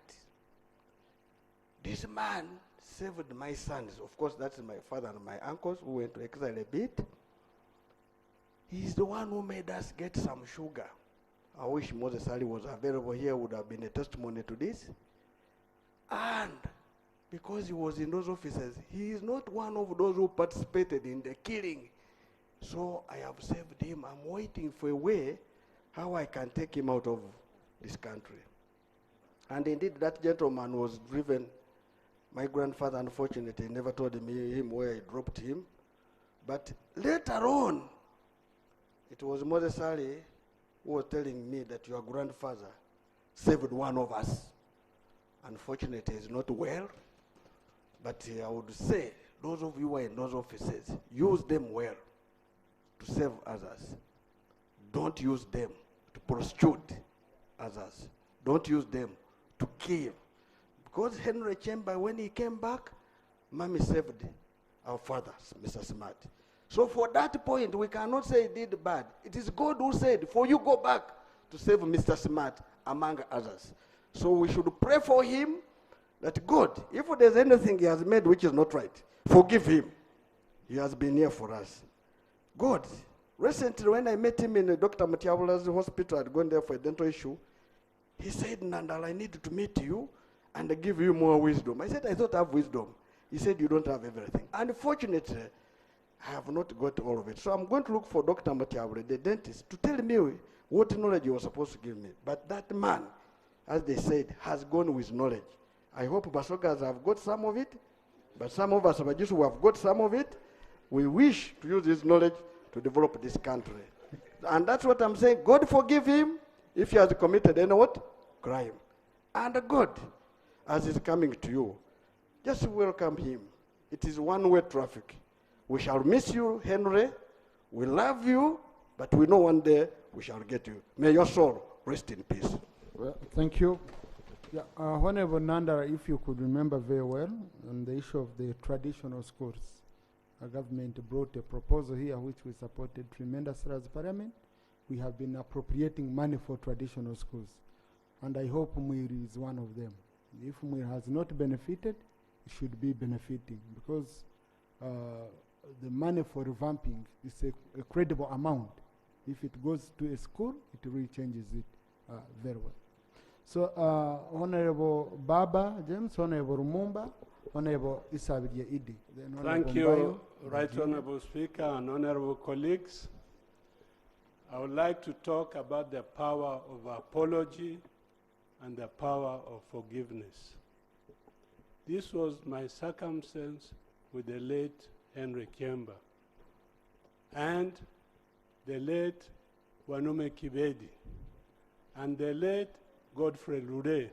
Godfrey Lure at that time was the Attorney General in Idi Amin's government. Wanume Kibedi was my Minister of Foreign Affairs, and I was a junior officer under him. Years later, when Wanume Kibedi was still alive and he was the chairman of Immigration Board, he arranged for a meeting between me and Henry Kisajja to say sorry to me. I was astounded because when Henry Kisajja was promoting his book, The State of Blood, they really messed me up. I was in Copenhagen heading the mission. They had come to promote that book, The State of Blood, and when one of the journalists asked him, "Do you know James Baba?" He said, "Yeah, we know him very well. He's one of the mass murderers in Uganda." And Kibedi said, "No, I was his minister." And Godfrey Lure said, "Me, I'm the Attorney General. I knew all the state research boys." The following day, my name was headlines in all newspapers. James Baba, mass murderer. Uganda envoy to Denmark, mass murderer. The following day, the Minister of Foreign Affairs summoned me. "Baba, if this is true, we're going to ask you to leave." I contacted my ministry.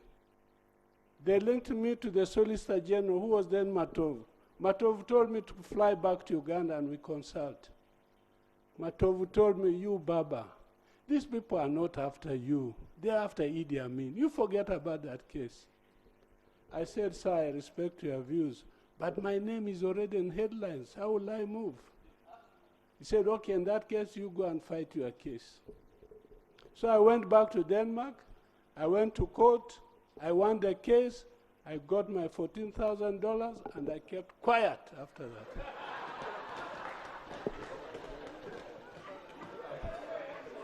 Now, years later, I was appointed Minister of State in Internal Affairs. And Wanume Kibedi was the chairman of the Immigration Board. He came to me, he said, "I want to talk to you. I want you and Kyemba and myself to meet with you and we discuss something." I said, "I'm available." And that's when the apology came in. Say, "Baba, we do not intend to soil your name. Our job was to make sure Amin's government was brought down. You were just a victim of circumstances." I told them, since that time, I had forgotten about that issue, and I forgive you unreservedly. And today, Honorable Speaker and honorable members, I have forgiven Honorable Kyemba without reservations. The important point to make here is that when somebody knows he has wronged you, and he comes to you and says, "I'm sorry," and you know inside you that he's telling the truth, you must forgive him. And that's what I've done. Let's learn to forgive. Our circumstance, our history has been very bad. A lot of people died, were killed, were kidnapped, suffering during Amin's regime.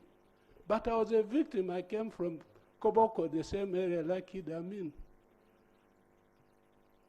And they used me, to promote that book. But that book did a great service to this country, to brought awareness to the world, to the whole world, about the atrocities going here. I think it is very possible it contributed a great deal to fastening and speeding up the fall of Idi Amin's government. Lastly, we still have a responsibility to find out the people responsible for the killings in this country. Profiling tribes, profiling people, that these are killers, Langis were killers, Langos were killers, Acholis were killers, West Nile were killers, is not good enough. We must go into details to the actual killers who killed people in this country and that cause, and I think we can get to the bottom of this and stop this profiling.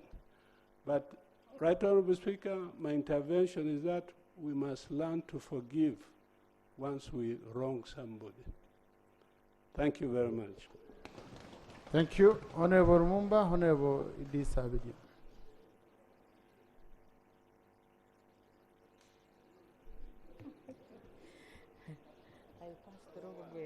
Thank you so much, Right Honorable Speaker. And I want to thank you for according us time to be able to talk about our brother, our parent, our grandparent. Right Honorable Speaker, members have talked about the late Henry Kisajja. But I want to bring out something that has not been said yet. When we were growing up, and after university, when I went to work up country in my home area in Bujiri district, there was a very beautiful, elegant, smart lady who used to come with NGOs in our area, because it was a new district, to help us how we would work at the district, but also she would have sessions on the side with us young girls who had left university and opted to go and work in the village, because at that time most girls wanted to stay and work in Kampala. This is a lady who created time to the extent that she taught us how to talk, how to bring out your point clearly, and even how to make sure you develop yourself as an individual, how you can combine your office and work and be able to be happy as a young mother, as a young woman. And this is Janet Kyemba. She used to come with so many NGOs. Today it's this NGO, this NGO. She took up the responsibility of coordinating NGOs to come and work in Busoga and lead them to where there was need. I'm here to say thank you as your product. But that is also a sign that she had a husband who was able to sacrifice and stay, do his work in office, because at that time he was somebody who had just left politics, but would stay home, do her work, and give her the opportunity to also go out and serve the community to which they belonged. I want to thank him, because not many men can do that. I also want to bring out the issue, Right Honorable Speaker, what Honorable Baba has talked about, the issue of forgiveness. I want to thank Honorable Baba on behalf of us Basoga and Busoga. Thank you for forgiving our great father, our great leader. And I say this because equally he himself, he had more or less forgiven the same sub-region from which you come from, and our former president, Idi Amin Dada. Because it was during the regime when he was in leadership in this country that Honorable Kyemba's brother, Honorable Henry Kyemba's brother, called Lume Kisajja, disappeared. His son is in the gallery. He cannot give accountability even to the grandchildren because he disappeared. Yet, he was somebody who had a job in Night Hill as a stores manager. The story didn't come out clear. What was the cause? Was it because of politics? Was it because of the job he was doing? Because at that time, being a manager of a store meant that you could influence things by opening, and things are carried to the support of a particular individual, especially in leadership, in politics. But he forgave them, he forgave the president, he forgave, and he went painfully and went and worked with President Idi Amin. But because he had a mission to accomplish, God had wanted to use him for certain things so that people would benefit. I want to thank Honorable Cecily Ogwal. Thank you for telling us that, and we appreciate that as Busoga. When it comes to issues to do with the family, Honorable Kyemba was from a very rich family. His father, Sulaiman Kisajja, was an administrator of the Gombola Code, Mayuge. So that means right from that time, the family had money. I want to tell those of you who have just seen money, we saw the family of Mwami Kisajja with money in Busoga. When his brother called Nathan James Nabeta would go to Bank of Baroda to bank, that day they would lock the whole bank. The whole branch would be locked the whole day because a rich man in Jinja, a brother to Henry Kisajja, called Nathan James Nabeta, the father to Honorable Nathan Nabeta, had gone to bank. But despite the fact that they were educated, despite the fact that they had money, they remained humble in the community. How many of us would carry both education and money and remain humble wherever we are? Let's speak lessons. You have the money, it's yours, it's not for everybody. Keep it to yourself. Yes, you went to school. Use the education to help the community as you help yourself. You don't have to throw around yourself because you carry money and you carry degrees. This we should learn from them. Humility is very important. And by the way, being humble is not simple. But that means you have to sacrifice and make sure you register within your mind to be humble and remain humble in the community, because that's what the community is looking for. Being so arrogant and braggant is not useful to the community. And that's not what you would want the children of others to learn from you. So we take it from them as a family that their grandparents, their parents, taught them to be so humble. So it also brings in the issue of reading and being informed before you talk. And you talk when you must talk. Mzee Henry Kisajja talked less. But because he talked less, we are here seated. We all want to talk about him. Not because he talked much, but he only talked when he was supposed to talk, and he would talk and have sense in what he's saying. There was a message, and that's why we are here to say, I have this to talk about him. Are we all the same? During our era of politics, of showbiz, I sometimes say politics of celebrity, talking because you have to talk, but are you communicating? Is there a message you are carrying? I want to call on members in this house. Let's carry messages in wherever we get up to talk. Let's carry important messages to the people. And if you don't have anything to communicate, I would really request that we keep quiet and we communicate when we are ready, when we have a message to pass over to people. Lastly, Right Honorable Speaker,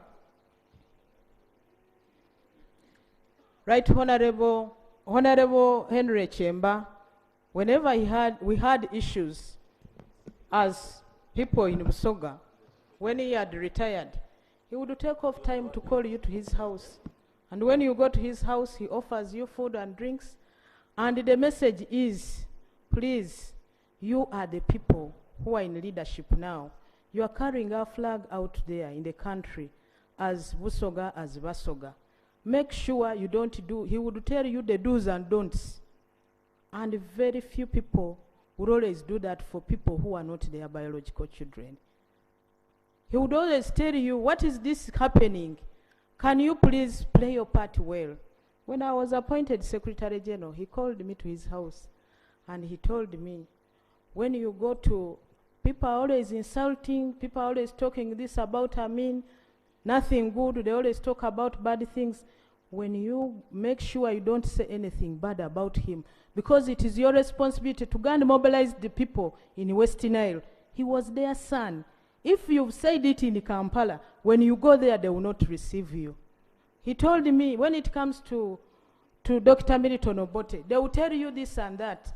But please don't talk about those things, because that will not enable you to do your work of mobilization. I carried that, and that helped me. So for you, those of you who are aspiring for something beyond your constituency, when you are making submissions here, talk knowing that you might go to that place years to come to request for a vote or for support. They will still be remembering what you said about them. Always be careful. Talk what you can say today, and you can be able to defend it tomorrow. I learned this from Zay Kyemba. He has helped his family.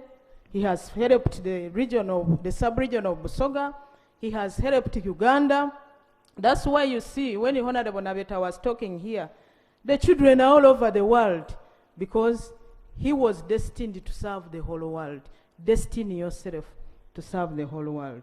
May his soul rest in eternal peace. Thank you.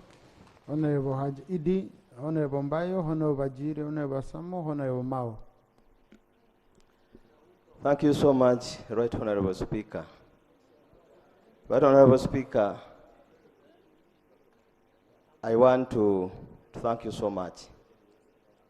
First of all, for giving me this opportunity to pay tribute to the fallen gallant son of Africa, the icon of Uganda and beyond. Right Honorable Speaker, at first when you chose me, and then you took a decision later that let's hear from the people who served with the Honorable Kyemba, I think it was the right decision. And it takes me back in our parliament, Right Honorable, which you preside, that the 2 minutes that are given to members of parliament, there is a lot that we miss from colleagues, especially our brothers and sisters who have been in this parliament, and even the young members of parliament, because of the 2 minutes. How I wish that we are given enough time to talk about ourselves and talk about our people and the constituencies that we represent here. Honorable Kyemba was a humble servant of the people.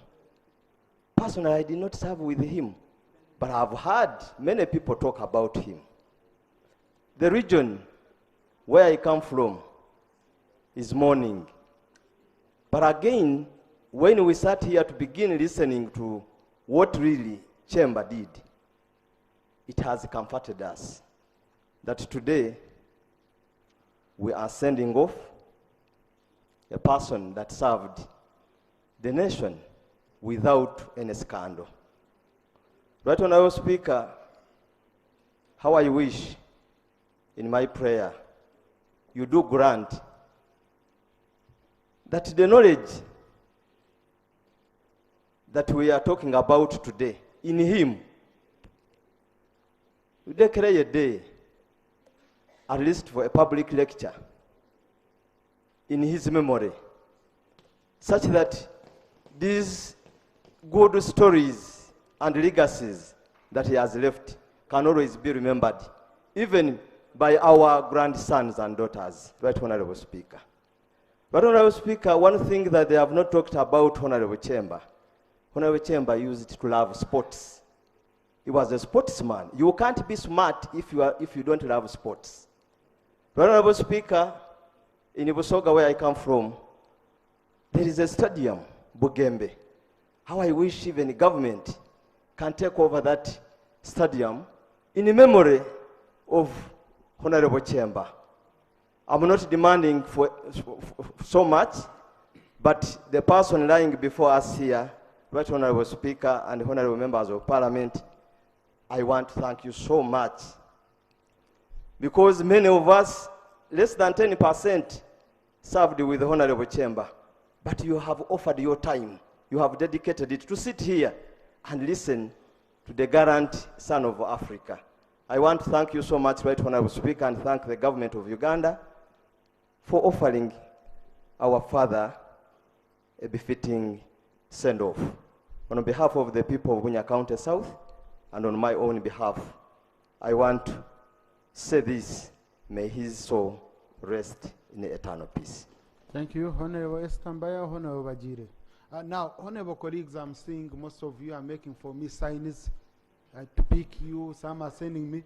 It seems you just want to speak and go out and leave me here. So otherwise, why are you rushing?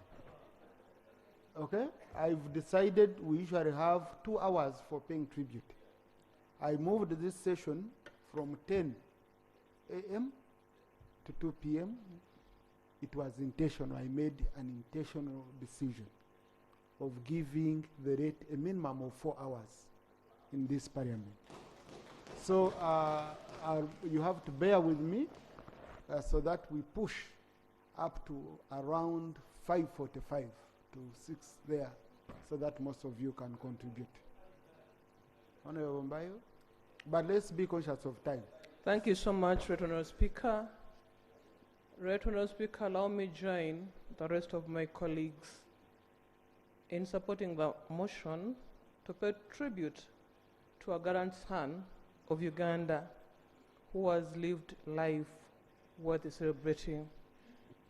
On behalf of the people of Luka and on my own behalf, I send my heartfelt condolences to the family of the Honorable Kyemba, the people of Busoga, the Chabazinga of Busoga, and the government of Uganda. Right Honorable Speaker, I want also to thank the President of Uganda for according the Honorable Kyemba an official send-off. Right Honorable Speaker, the Honorable Henry Kyemba is an icon of a true statesman, a patriot, a politician who had a very unique and humble character that made him serve in his 3 governments, some of which were very hostile and difficult. Right Honorable Speaker, Honorable Kyemba's maternal grandfather, Daudi Mutekanga, is my maternal great-grandfather. And when I was appointed a minister in charge of the presidency, the Honorable Kyemba felt like they had appointed his own. He called me with love and humor to his home. He wanted to take me through what entails in the presidency. And he indeed told me the do's and don'ts of presidents. Amongst others, he told me to respect the authority and never to fight useless wars, or rather concentrate on doing my assignments very, very well. Right Honourable Speaker, the discussion I had with Honourable Kyemba was when he went to Singapore. That time he was the PPS to the then Dr. Milton Obote. He went with a delegation of 30 officials. While they were in Singapore, the government was toppled, and it was Honorable Kyemba who whispered to the president that your government was toppled, gaining that courage of telling the head of state that you've been overtaken. Right Honourable Speaker, he told me then that what they thought about next wasn't in their mind until when they had a pronouncement that President Idi Amin Dada told the officials who went with Dr. Milton Obote to come back and not Dr. Milton Obote himself. So when he came back, he was taken to meet the president of Uganda, and then was General Idi Amin Dada. They had a meeting, and after the meeting, that General Idi Amin Dada told him to go and occupy his office. He would meet him there. But then he said that, Your Excellency, I don't have an office, because there was the PPS to the former president. Then he said that that is a time when General Idi Amin told him that you're now the PPS to me. After that, he was made a PS to the Ministry for Culture. He had an assignment to organize for a graduation at Insami's Training Institute. But then the one who was supposed to officiate at that function was the then minister. If I remember the name, he told me the late Honorable Josephat Engu. That is what he told me. But then a day to the function, an announcement was made that that minister had been dropped together with others. Then the Honorable Kyemba gathered the courage of calling State House. When he called State House, he talked to the president then, Idi Amin Dada, and he said, Your Excellency, tomorrow we have a function, and I don't know who is going to officiate at the function because the minister has been dropped. He told me that then Idi Amin told him that you're now the Minister for Culture and you have to take over and officiate at the assignment. So that is how he achieved his positions miraculously. And I think it was because of his humble way of doing things, the way of handling himself. He told me how he became a Minister for Health. He told me how he went to exile, and he told me how he came back to join NRM. Right, Honourable Speaker, time came when I felt like the Honourable Kyemba had told me enough. I wanted to leave. He said, Mama, don't go. I still need you. I still want to talk to you. Then he started taking me through, in his sitting room, there are some newspapers pinned all over where he was presiding over functions, where he was attending international engagements, and he was telling me one by one. I had to stay with him for the next 2 hours. When I told him I now want to go, he kept on holding my hand, and he said, I wish you the best, but the office that you're occupying needs somebody who is patient, and you don't need to talk a lot. You need to talk a few words and perform and perfect. I've lost a brother, I've lost a mentor, I've lost everything. I have nothing to say, but I want to say that may the good Lord lead your way as you join him. Rest in peace, my brother. Thank you. Thank you, Honorable. Honorable Bajire, Honorable Samo, Honorable Mama.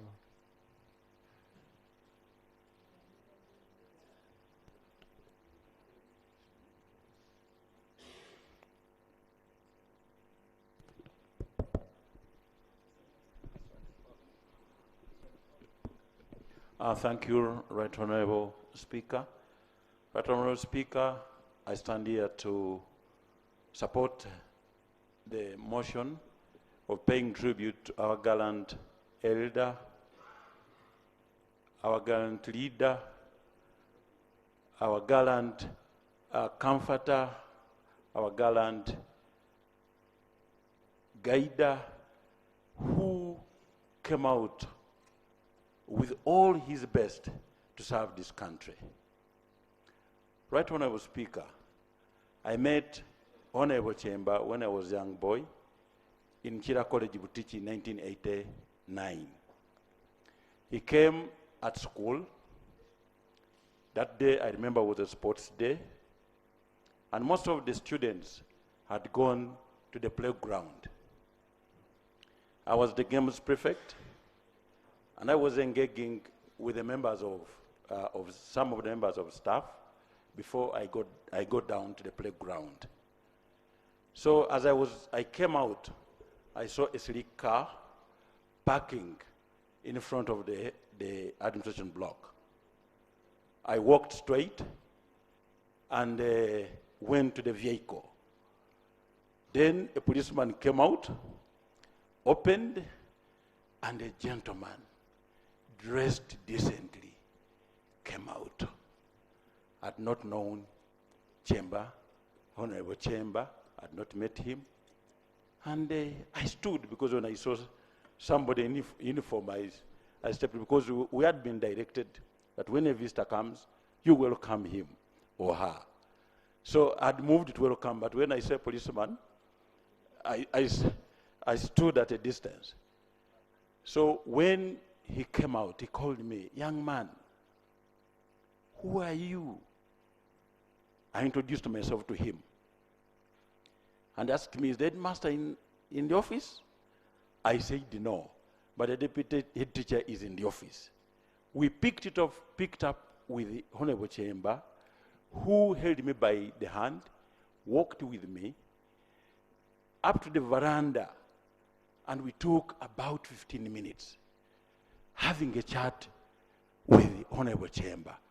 At that time, he had told me who he was, and he was a minister a state minister for agriculture and mines and fisheries. Honorable Kyemba told me that I should wait for him because it was not going to take long to engage the deputy teacher. And indeed, they came out with the deputy teacher. I waited outside. In me, what I thought of, not that maybe Honorable Kyemba wanted to give me some money as a student. So I waited anxiously outside, knowing that the minister was going to give, because this was my second time to have encountered one-on-one with a minister. Because in 1981, yes, I had encountered the Honorable Sam Teungwa, who was a personal friend of my father. So I waited anxiously because Teungwa used to give me a lot of money whenever I would come home. So when he came out, he told the deputy teacher that I see the potential in this young man. How do you conduct how do you make prefects in this school? The deputy teacher said, we appointed them. He said, but I think you appointed a right person. What sport do you do? I told him the kinds of sports that I do. And he said, are you going now to run? I said, yes. So he said, I'm offering you to drive you in my car. A black, I think it was a Laurel. And I sat in the Laurel, and I was driven down Kira College Butichi at the playground. I came out a very victorious man. Coming out of a Laurel. And Honorable Kyemba, the humorous man, he told the police officer to move around and open for me. And they opened for me. He also got out. We walked with him to the playground, and he told me, of the races that you are going to do, which one is your best? And I told him, my best is 400 meters, and I do relays. He said, I want to see you run. So he went and begged humorously that the heat of 400 meters that I was involved in be brought, because we would start with long races, long track events. So we moved. And by God's grace, in the heat, I was the best. Honorable Kyemba pulled out money. I remember it was, I think, 1,000 shillings. I had a field day that month because it was a lot of money, and he gave it to me. After about 3 weeks, my head teacher, Mr. Isabiri Aga, came to class looking for me. And he had brought me a dozen of books that Honorable Kyemba had sent to me. He picked interest in me. After the holidays, I went and told my dad about the kind of gesture that he had extended to me. And my dad started now telling me stories about who Kyemba was. That's when I heard about the book he had written about the state of blood. That's when I knew a lot about what he had done to liberate this country. Right when I was Speaker. Later on, when we joined the politics, we caught up with Honorable Kyemba.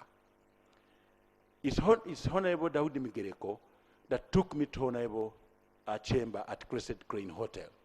I reminded him what he had done to me at school, and he remembered instantly. And we picked it up from there.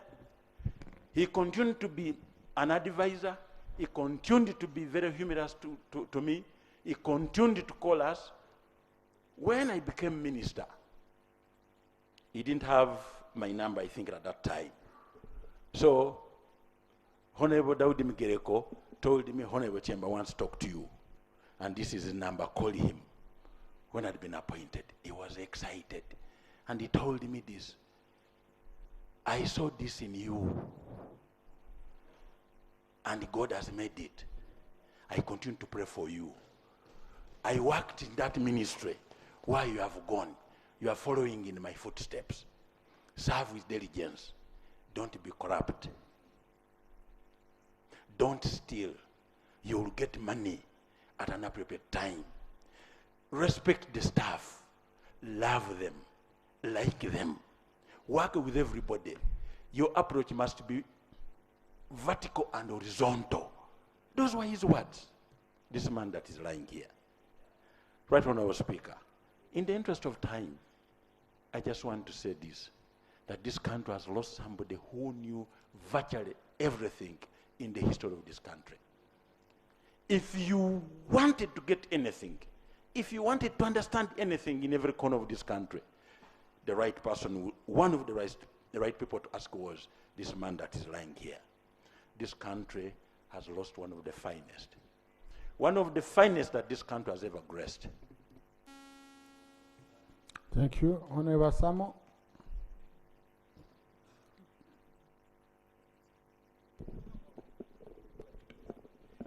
Thank you, Right Honourable Speaker.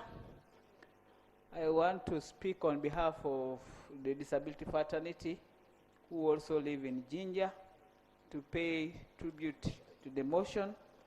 We condole with the family, we condole with the people of Busoga, and we condole with the whole country.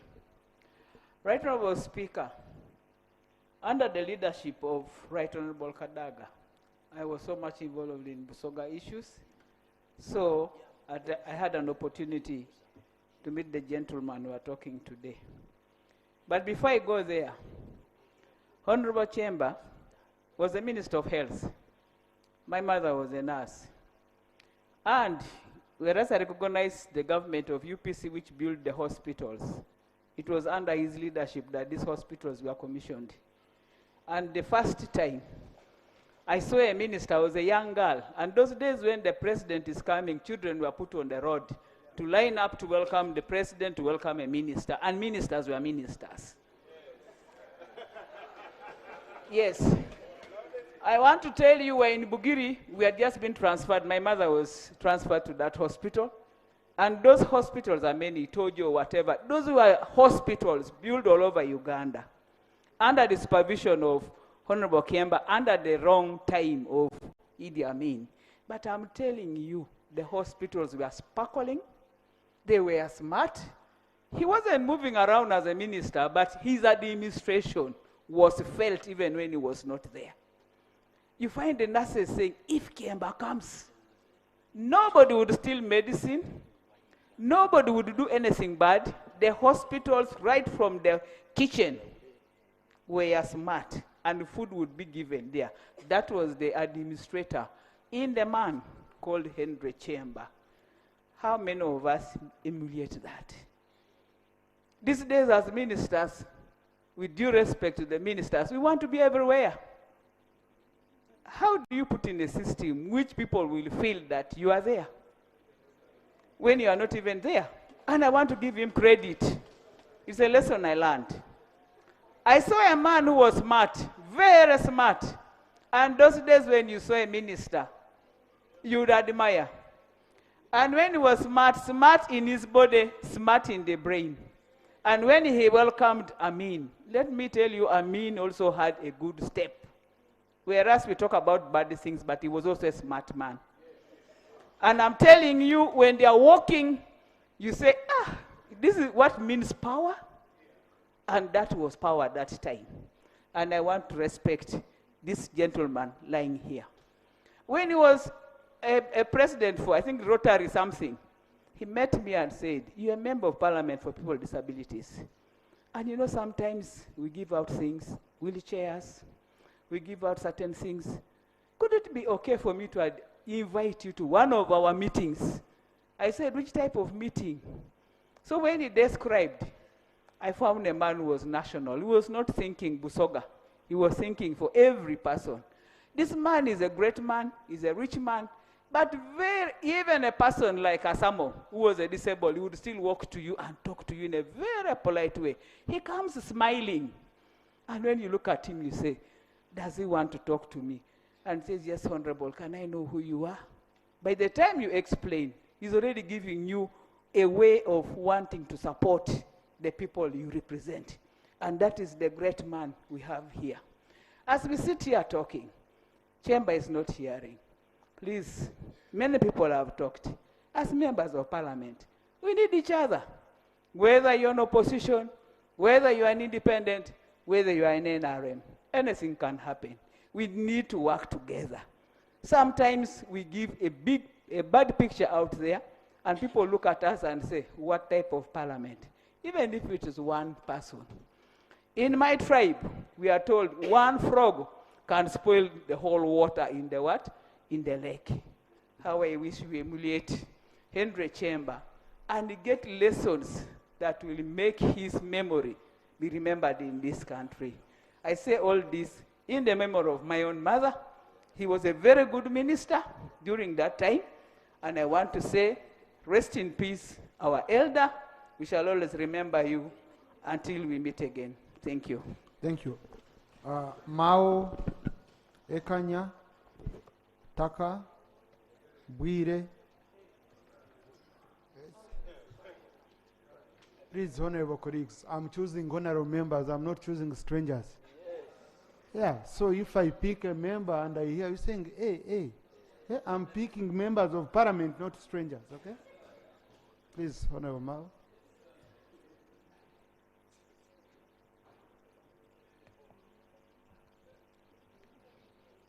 Mr. Speaker, sir, this is one of those moments when I wish I were not an ex-officio member of parliament, so that when the question is put, I would shout the loudest. Unfortunately, I'm silenced by the Constitution and the rules of parliament.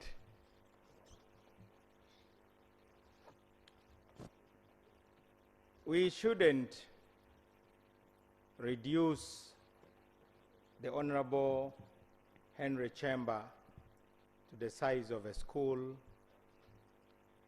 to the size of a clan, to the size of a community.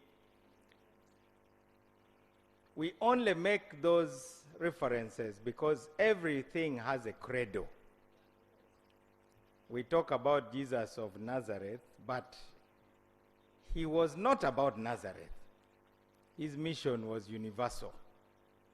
Just like the mission of this Prince Henry Kyemba was national, Pan-African, and global. Many will talk about the offices of distinction that he held, but running through all those offices is one thing, Mr. Speaker: character. It boils down to character. That's what the measure of the man is. So we condole with the family, we condole with the government of Uganda and the president, we condole with parliament, and we condole with the whole of Uganda and all the friends. We celebrate his achievements. And in doing that, let's talk about his roots, how he was formed. What was he made of? How did he view himself, and how did he view the world? In the city of Jinja, where I grew up, and I spent many happy years as a child, there is a road called Lubas Road. It had 2 cinemas.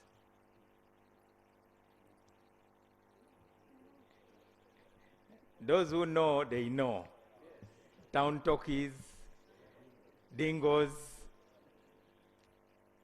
But there was also a very well-known law firm where I did my internship, Henry Kisajja and Company Advocates. And that's where my story and connection with the Honorable Henry Kyemba begins, because Senior Counsel Elijah Mutyabule Kisajja was my professional mentor. He carried himself the very way that Honorable Henry Kyemba carried himself, with dignity. You only needed to look at him and ask, who is that? You know, there are those who you look at and you want to know who they are. Somehow, whether they hold any office or not. But Lubas Road is also named after Chief Luba of the Bunya Chiefdom in Busoga. As you may know, Chief Luba is the one whose name is indelibly associated with the murder of Bishop Hannington, reportedly on the orders of Kabaka Mwanga. Perhaps you need to know that Chief Luba was Honorable Henry Kyemba's grandfather. He used to joke that because of the notoriety of the murder of Bishop Hannington, their family had to do something spectacular, so they produced a bishop as a way of making amends with the church and perhaps God. So, Honorable Baba, your amends came much later, perhaps. The real amends were already done in the bigger platform.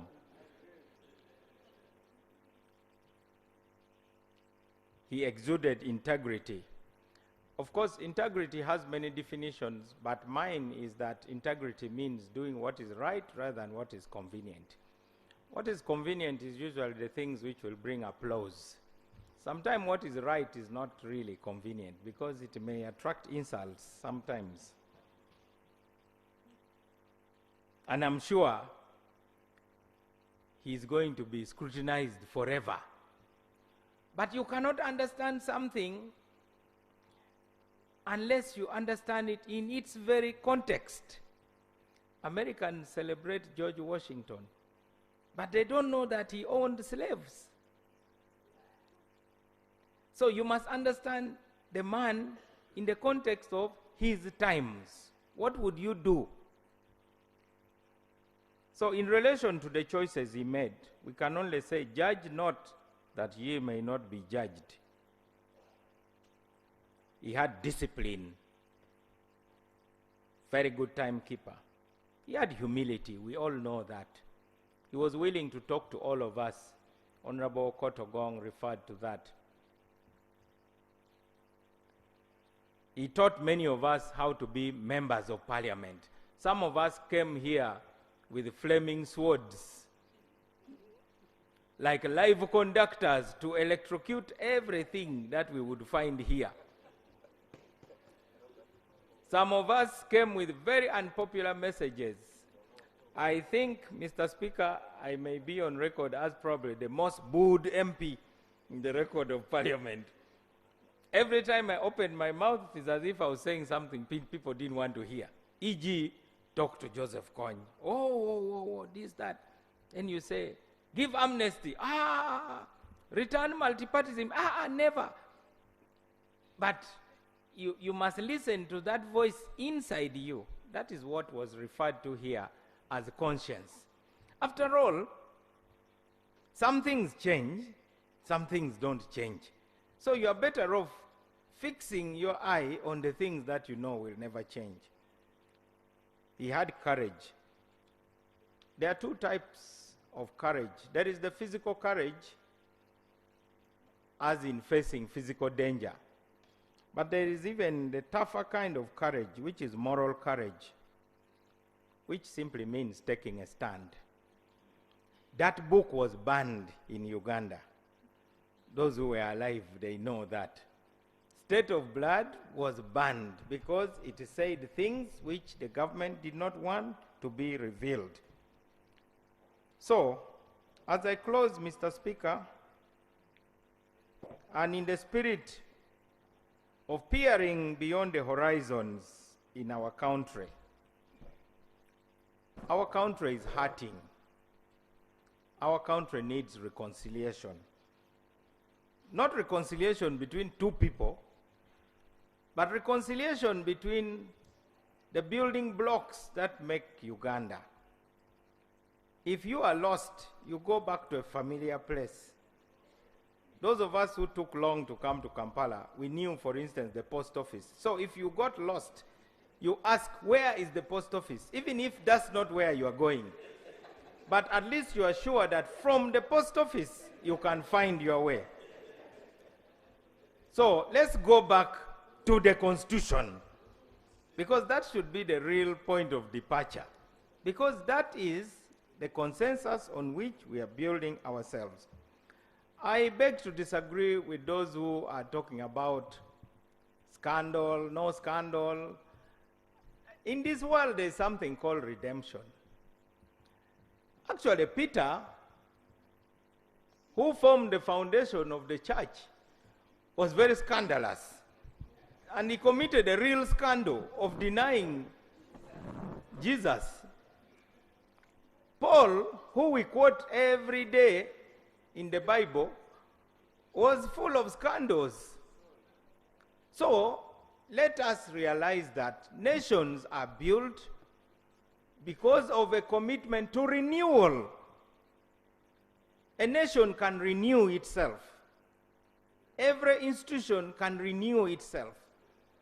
And sometimes it is those very people who you think they fall below the standards who may come and do the things. How could de Klerk, the leader of the party of apartheid, be the ones to be the partner of Mandela? How did Moi become the architect of the new constitution of Kenya? I was there when he was being booed, but he did it. So, even if we criticize those who are battling on the fronts of national renewal, and they may have checkered records, and they may be doing things that we disapprove of strongly, nevertheless, we must not lose sight of the fact that it is possible to have renewal. If we don't, Mr. Speaker, as I close. The Honorable Mao, you first seek permission. We don't just switch on again. Okay? Yes. Just conclude, please. You know, we were taught that when the speaker is speaking, you must sit down. That's why I was heading to my seat. Conclude. Though I see that doesn't happen here these days. So, Mr. Speaker, there's a danger in this country that the past is being glorified, particularly by those who never lived in that past. We went to primary schools which were closed so that we could go and witness firing squad. We were children, and an army jeep would come and close the school and say, there is an important event taking place. Come and witness. We lived washing clothes with pawpaw leaves because there was no soap. Dear friends, Mr. Speaker, sir, in the words of a wise man, let us not open a war between the past and the present. Otherwise, we shall lose the future. The future is bright, and Uganda can be renewed. So when you now see people thinking that Idi Amin could be an alternative to the present, I shudder to think of that. However bad the present may be, in your view, about those days. And we should not stigmatize the community from where Idi Amin came. We must base our judgments on the philosophy of individual responsibility for individual crimes. Every tribe produces good people, every tribe produces bad people. I never get tired of saying that we may have produced the likes of Joseph Kony, but we also produce Jan and Luwum. How do you reconcile that? Thank you, Mr. Speaker. Thank you. Thank you, Honorable Mao. Honorable Kanya. Thank you very much, Honorable Speaker. Henry Kyemba, lying here, has had impact on the life of many. A lot has been said, and a lot will be said. But from my standpoint, Honorable Speaker and Honorable colleagues, completing the University of Makerere University, I tried to get a job, but luck was not on my side. I ventured, and I said, there is a tribe in Uganda that lacks literature, and that tribe were the Basoga. 1997, I moved to offices. I interacted with the right Deputy Prime Minister, Honorable Altwala Rebecca Kadaga. I met the late Honorable Basoga Sab. I interacted with the late Henry Kyemba. And I told them, you are a powerful community, but you don't have a newspaper. They encouraged me. They gave me the fire and the zeal. I started that newspaper. The Right Honorable Deputy Prime Minister seated here sent the late Basoga Sadu to launch the Lusoga newspaper, and I was the executive director in Jinja. I want to thank Henry Kyemba lying here, and Mama, and the late Kodeyo. No wonder Honorable Nabeta, a year later, started a media radio called Kodeyo, the foundation that Henry carried and moved forward. Right Honorable Speaker and colleagues, to cut the long story short, we can talk until the hens come home. The hens and whatever. But Right Honorable Speaker, the point I want to draw close is that from that Lusoga newspaper, I would come to the gallery here like the journalist, and I got inspired and motivation to become a member of parliament. I said, if these MPs talk like this, I think if I get opportunity, and I'll be better. Opportunity came 1998 for youth election. I went to the young people and I told them, I'm going to be better MP because every day I'm in the gallery and I know what happens. And that propelled me to victory. But that was not enough. During that campaign, Right Honorable Speaker, I went to Henry, I went to Mama there, and others. They supported me, and I got votes in Busoga. Recently, Right Honorable Speaker and colleagues, 2001, I was faced with challenge like to climb a mountain.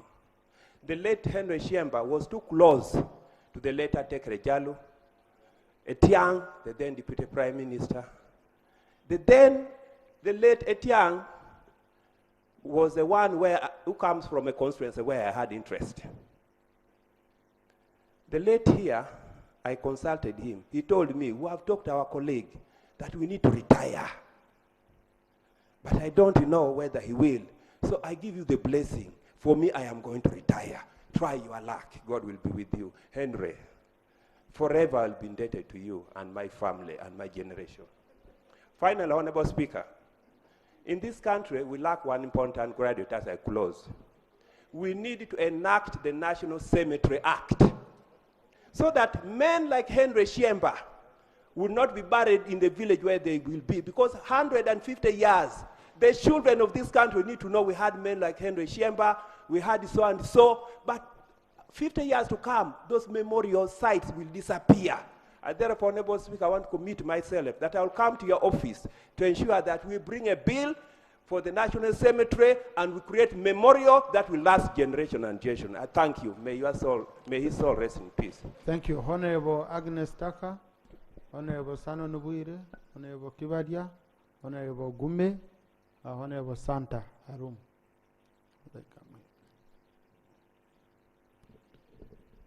Thank you, Right Honorable Honorable Speaker. colleagues, I'm trying to first give, and I want to be honest, MPs from Busoga, I would want to give them an opportunity.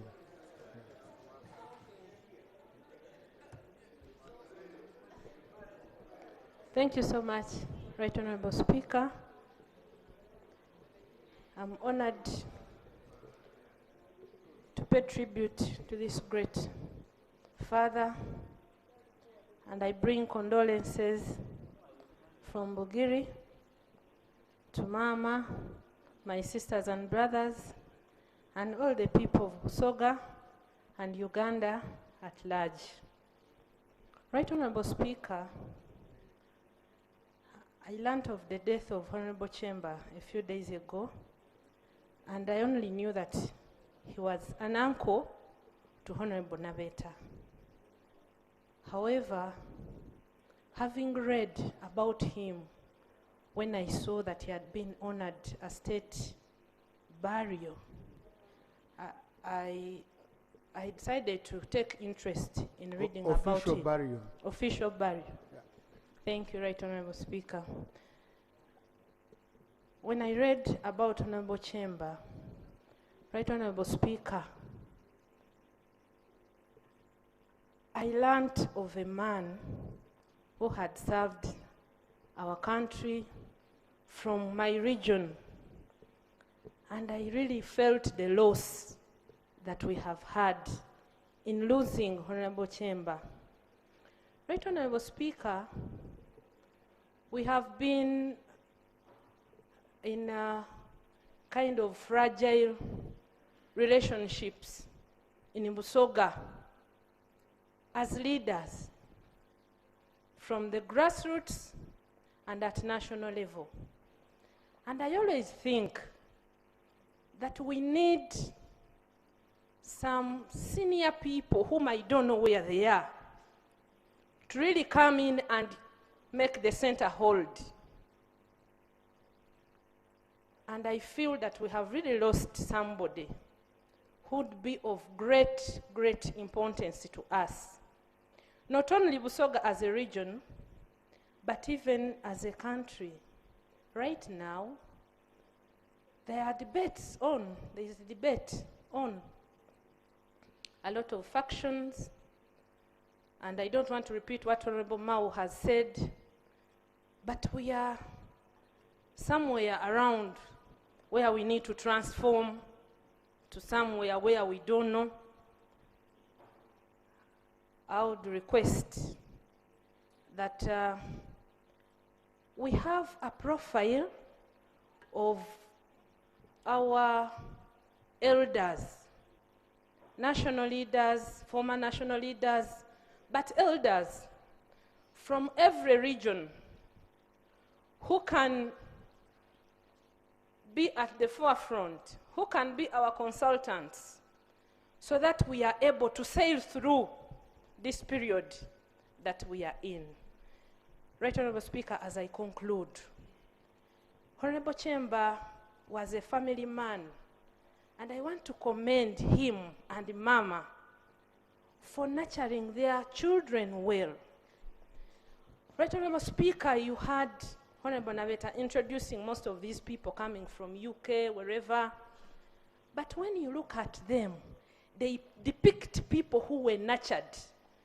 The way they are dressed, most of us as modern parents, sometimes we have failed at it. When you see our children at graduation ceremonies, moving in skimpy clothes, even at certain ceremonies like this, a parent has passed on, and you see how somebody will present themselves and you look down as an African. Thank you, Honorable Kyemba. May your soul rest in peace. Thank you. I think I've been, I'm one of the beneficiaries of the generosity of that family, because Honorable Nathan Nabeta has been a great brother to me, even before I came to Parliament, before I was a member of Parliament. And then after, of course, I met Alfred and Syria, who have also been very good friends to me. So I've benefited from the generosity of the family. It's a very, very great family. Yeah. Honorable Sanan. Thank you very much, Right Honorable Speaker. Right Honorable Speaker, when the elders speak for many minutes, for me who is averagely aged, I have to speak for a few minutes. But I want to thank you, Right Honorable, for respecting Honorable Kyemba, allowing his body to be brought to Parliament, and we eulogize together. Right Honorable, in the morning, you see I'm new in Parliament, but while we were standing there to receive the body, you somehow took some few minutes when you were not arriving. So my colleague whispered to me that the speaker has delayed. Let me think we shall not get the same shock as one of the people who died and the speaker almost failed to appear. When you came, Right Honorable Speaker, I was really energized. And two, when you even extended the time of discussion from 2 hours to 5 or 6 hours, I want to assure you that Honorable Kyemba is looking at you and appreciating you. And you have all the blessings. Right Honorable Speaker, in 2010, I was a political assistant to Honorable Gagola Wambuzi, who is my political father. So one time we went to his house in Jinja, because by that time there was a very contentious issue of Busoga. When we sat with this man, I was privileged to sit together with this icon of wisdom on the same table. The words and the counsel he gave us cooled my tempers, because by that time I was also angry.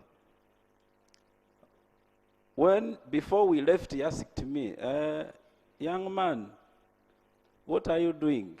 I explained to him, told him, he gave me a book entitled A Leader Without a Title.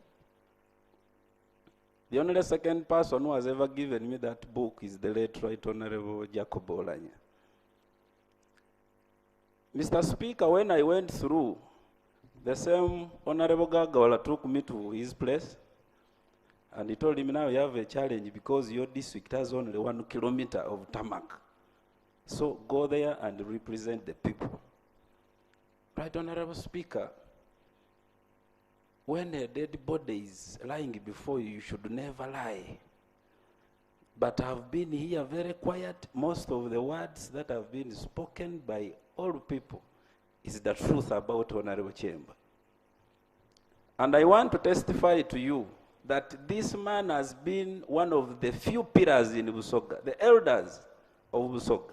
But he did not at any one time influence and participate to who should be elected in any constituency or who should be the mayor of any municipality. Now the man has left. But Honorable Kyemba, I want to report to you, we are scared because some people, some elders, they have big offices, they are coming for our positions. They want to influence. I want to request that I appear to them and continue counseling them. Thank you. Thank you very much. May your soul rest in eternal peace. Now, I can see you've started giving assignments to the departed. I don't know how the answers will come, but it will take both of you. It will take both sides, okay, as leaders from Busoga. It will take both of you, both sides, to work together. Just work together. Yeah, it's about the country, it's about your region, work together. Honorable Chibadia, then Honorable Gumi. And colleagues, you've seen the issue of time. So just let's do quickly. Thank you, Right Honorable Speaker. Right Honorable Speaker, it did not require anybody to either work with the late Kyemba or stay with the late Kyemba to really admire and copy the good and the best that everybody testified and everybody had written and everybody knew about the smiling icon of the leadership of this country. Right Honorable Speaker, the late Kyemba, I was in Mwiri 6 years, but there was no single day when we had a very big function and the head teacher or anybody who came from outside the school could fail to talk about the late Kyemba. That is the man lying there. Right Honorable Speaker, the passionate Rotarian that everybody admired, the one who had the deep sense of patriotism, practical commitment to the principles of justice, equity, and balanced development, who was very, very committed to give hope and put a smile on many faces of the unprivileged. Right Honorable Speaker, we are here. We lose a generation. I heard Mama Cecilia here talking about the late Agurawoli. Right Honorable Speaker, the years of Makerere University between 57 and 62 had a generation of a team that shaped the politics of this country. If we could emulate the late Kyemba, the late Agurawoli. Right Honorable Speaker, we had the one Mechibedi, Mayanja Nkanji, Abeka Kachama Mayanja, Adeko Nechoni, Akena Adoko, Mathias Singovi, David Lumu, mentioning them. That was the generation. They shaped the politics of this country. Where are we? Right Honorable Speaker, Henry Kyemba was God-given.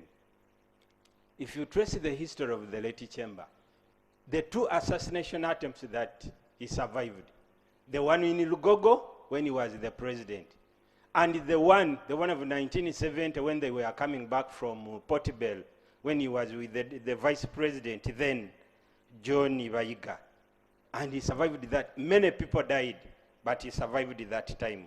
Right Honorable Speaker, this was God's message that Henry Kyemba was here to save many lives. Honorable Gumi, I'm sorry, Honorable colleagues, I'm trying to. You've been complaining that I give you a short time. Today I gave you the time, now you also want to speak. So you've seen why I usually give you a few minutes. This is the situation. No, the family needs to take the body. We have a time. Right Honorable Speaker and honorable colleagues, I stand to bid farewell to the late Honorable Kyemba, who I refer to as a very unique politician. Right Honorable Speaker, suffice to note that while Honorable Kyemba was a minister in this government, At the same time, I was the district chairperson of Jinja. And we are also neighbors. That is why I've been itching to get an opportunity to at least say a word of farewell to him. I want to thank my sister, Kyemba's wife, Janet, the children, and all those who have looked after him. It is also colleagues' common knowledge that Honorable Kyemba served this country as a councillor at a district local government level. He later on served as a principal private secretary to the first executive prime minister in 1962, and in the same capacity to the first executive president for a record time of 9 years. He also served another amazing years, amazing, because he served that time under President Idi Amin, both as a principal private secretary and minister. His services from President Obote, Idi Amin, and the current government qualify him to be referred to as a politician of a unique character. He saw it all and did it all. The other aspect is that he used the power of a pen in his book, The State of Blood, to educate the whole world on the social, economic, and the political turmoils in Uganda at the time. For me, in my district chairmanship, I respected him because he understood the decentralization policy in detail. I used to consult him quite often while I was district chairperson of Jinja. But when he retired a quiet life. He was not antagonistic, but he was consultative. I therefore have little reasons not to name him as one of those who contributed to the liberalization of this country. He's gone, and any critique should let him rest in peace because he can no longer defend himself. Thank you. Rest in peace. Thank Kyemba. you. Honorable Santa Arun. Thank you, Right Honorable Speaker, for giving me this opportunity. Right Honorable Speaker, on behalf of the people of Oyam District and UPC Party in the Parliament of Uganda and on my own behalf, I want to join my colleagues in paying tribute to the deceased before us for the tremendous work that he did for this country, which has left a very rich legacy. Right Honorable Speaker, it's memorable to note that the deceased had first been appointed by the late President Dr. Apollo Milton Obote. And in this service, as the Assistant Private Secretary and the Principal Private Secretary, he worked tremendously well. Right Honorable Speaker, this is a true testament of how the UPC government identified and even mentored leaders who did not shame this country, Right Honorable Speaker. And I want to feel that we have a lot to learn from this identification of cadres.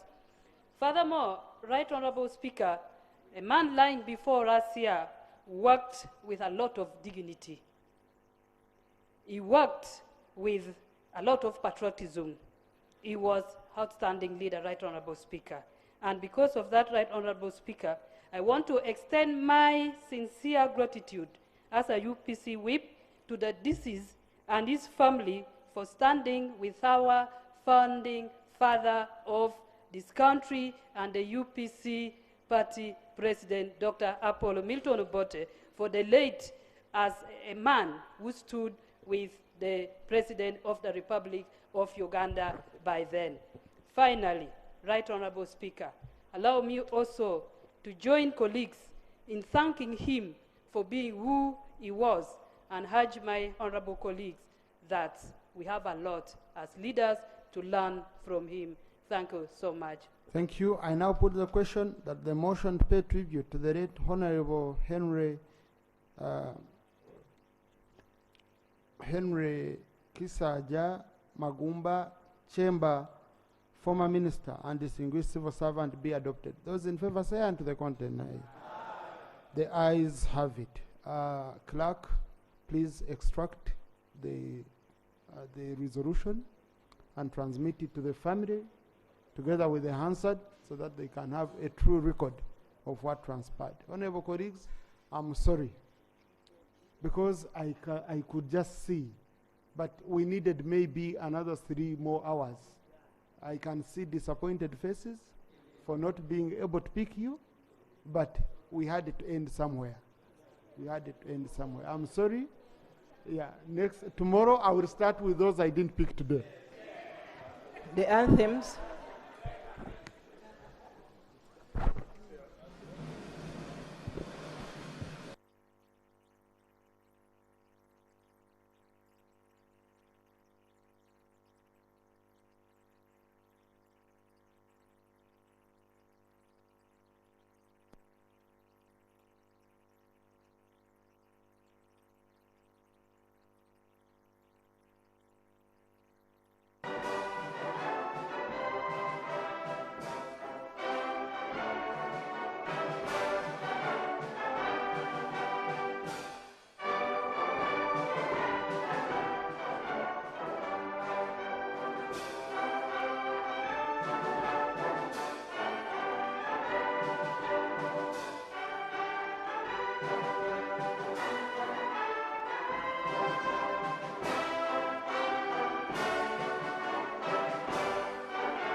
Honourable members may remain standing as the casket is wheeled out of the house.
Honourable members, you may get seated.